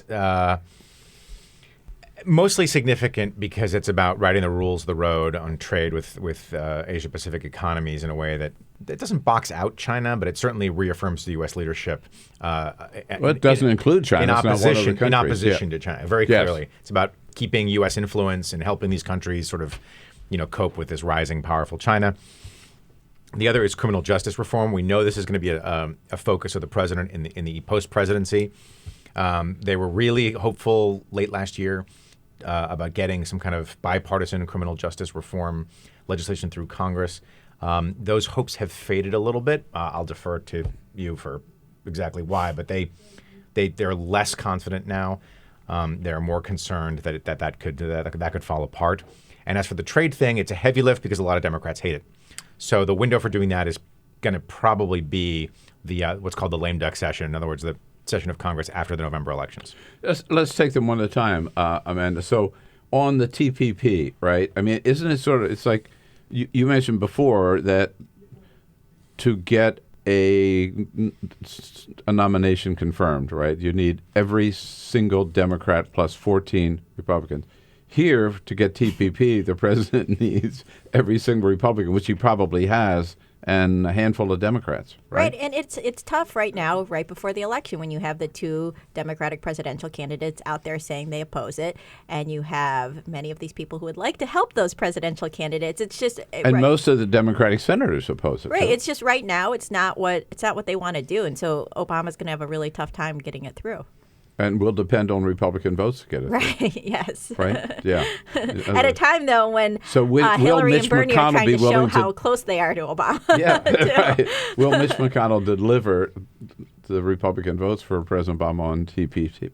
I mean, this is something where the Republicans have said they think they actually could work with Obama and have advertised that. But like you said, it's the Democrats here. Well, they've also said they could work with him on criminal justice. Some of them have with criminal justice reform, including the Koch brothers. Right. What's the reality here? I don't really know how much it's one of those things that everyone likes talking about, and there are various proposals out there. Rand Paul, big for it, right? Right, exactly. And you hear this on the campaign trail. We need to address this. But when you actually get down to it and look at the proposals out there, there's not always quite as much consensus as it seems like there are if you just listen to the rhetoric. And so I'm a little skeptical that anything big will go through on this, although it's something the president, I think, would like to close out his term with. Olivia, you and I were both here in Washington. I assume you were not in California. Were you at Rancho Mirage? No, I was here. That was an extraordinary news conference he had, I thought, in Rancho Mirage. He touched on so many topics, including his responsibilities and his plan to nominate someone for the Supreme Court. He also had some interesting things to say about the 2016 presidential race. Yeah, I mean, he lined up squarely behind George W. Bush, right? George W. Bush was campaigning in South Carolina. He's come out of this self-imposed exile, comes out, and his entire speech is designed to say, "Don't vote for Donald Trump," right? Mm-hmm. President Obama's press conference, right? Unlike President Obama actually did say, this is not a job for unserious people. He's not going to win. I have faith in the American electorate, etc. But and obviously I'm being a little bit facetious here, but it was fun to look at the overlap between the establishment part of the Republican Party, as exemplified by former President Bush and President Obama, both saying like, "Whoa, you doing this?" Mm-hmm. Yeah, right. No, he did, and he also indicated that yes, indeed, I do have a special fondness for Hillary Clinton. Right. And He that's, didn't trash Bernie. Right.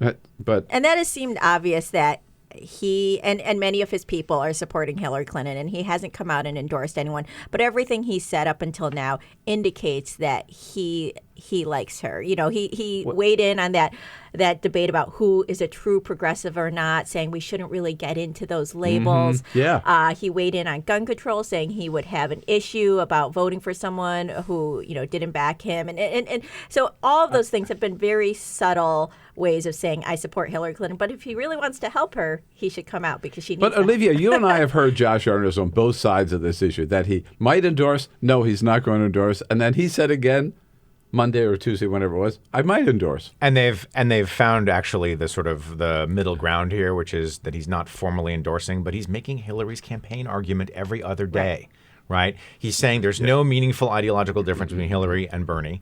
He started saying that in that really, really interesting interview with Glenn Thrush of Politico, and he's said it every couple of days now.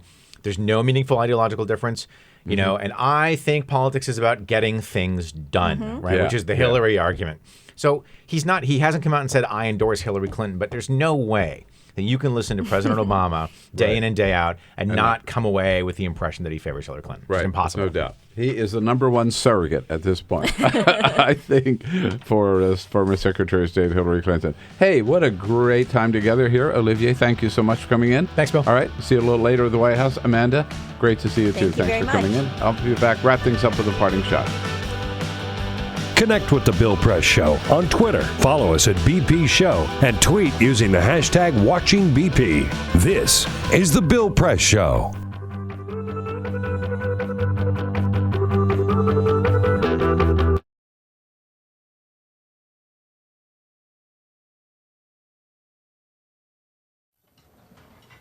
For my 6th birthday, my grandpa gave me a Rubik's Cube. I'll always be able to remember its edges, hold it in my hands, heft the weight of an overwhelming problem. I remember him telling me about it.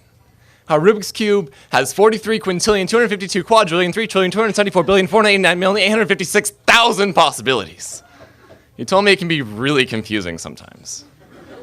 But to look at the center squares as a reminder of what color each side should be. Shift. We're celebrating his 50th wedding anniversary. He and Grandma are dancing a dance that only fragile legs and wrinkled hands know how to. That type of happiness took him 70 years to earn. The white side of the cube is solved. Shift. He tells me about how he met Grandma. His college friends had a sunset picnic. She was there, as beautiful as an unsolved puzzle. She was a red-headed scramble on an orange tile sky. Shift. The walls of the hospital are blue. The nurses explain that his memories had become jumbled. Strangers in family portraits, pictures with mismatched faces. Alzheimer's has made his mind into a Rubik's Cube. Shift. He's a highway patrolman. His car is white. No, it's blue. He worked there for 30 years. Some nights he still does. Time is a complicated algorithm. Shift. The pills he holds are yellow and red and green. The weight of their color causes his hand to drop. I try to shift his tiles back into place, but people don't have center squares. His mind is a hospital bed divided by 0. Shift. My sister's wedding is white, but he doesn't know why. Shift. World War II is every color. The South Pacific is blue. The islands are green. There is so much red. Shift. Grandpa, table, cube, name, scramble, California, guitar, grapefruit, highway, wedding bell, war, stick, shift rifles, South Pacific mirrors, shift, shift, shift, shift, shift, shift, shift.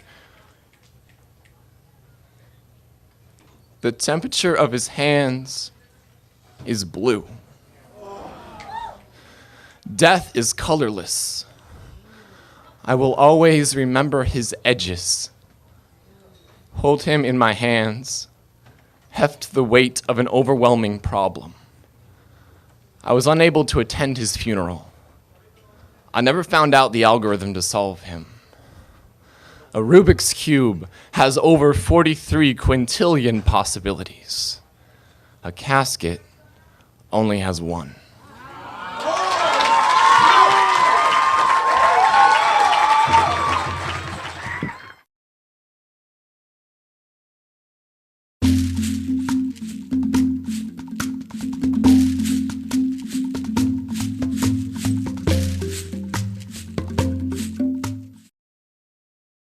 The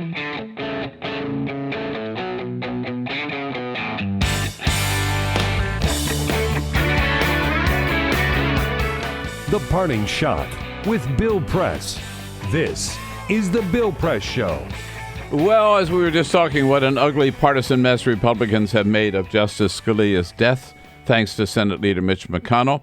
His body wasn't even cold before McConnell announced he would not even schedule a vote on anybody Obama named to replace Scalia. And right away, little echo baby Republican senators up for re-election said the same thing. So did Paul Ryan, by the way.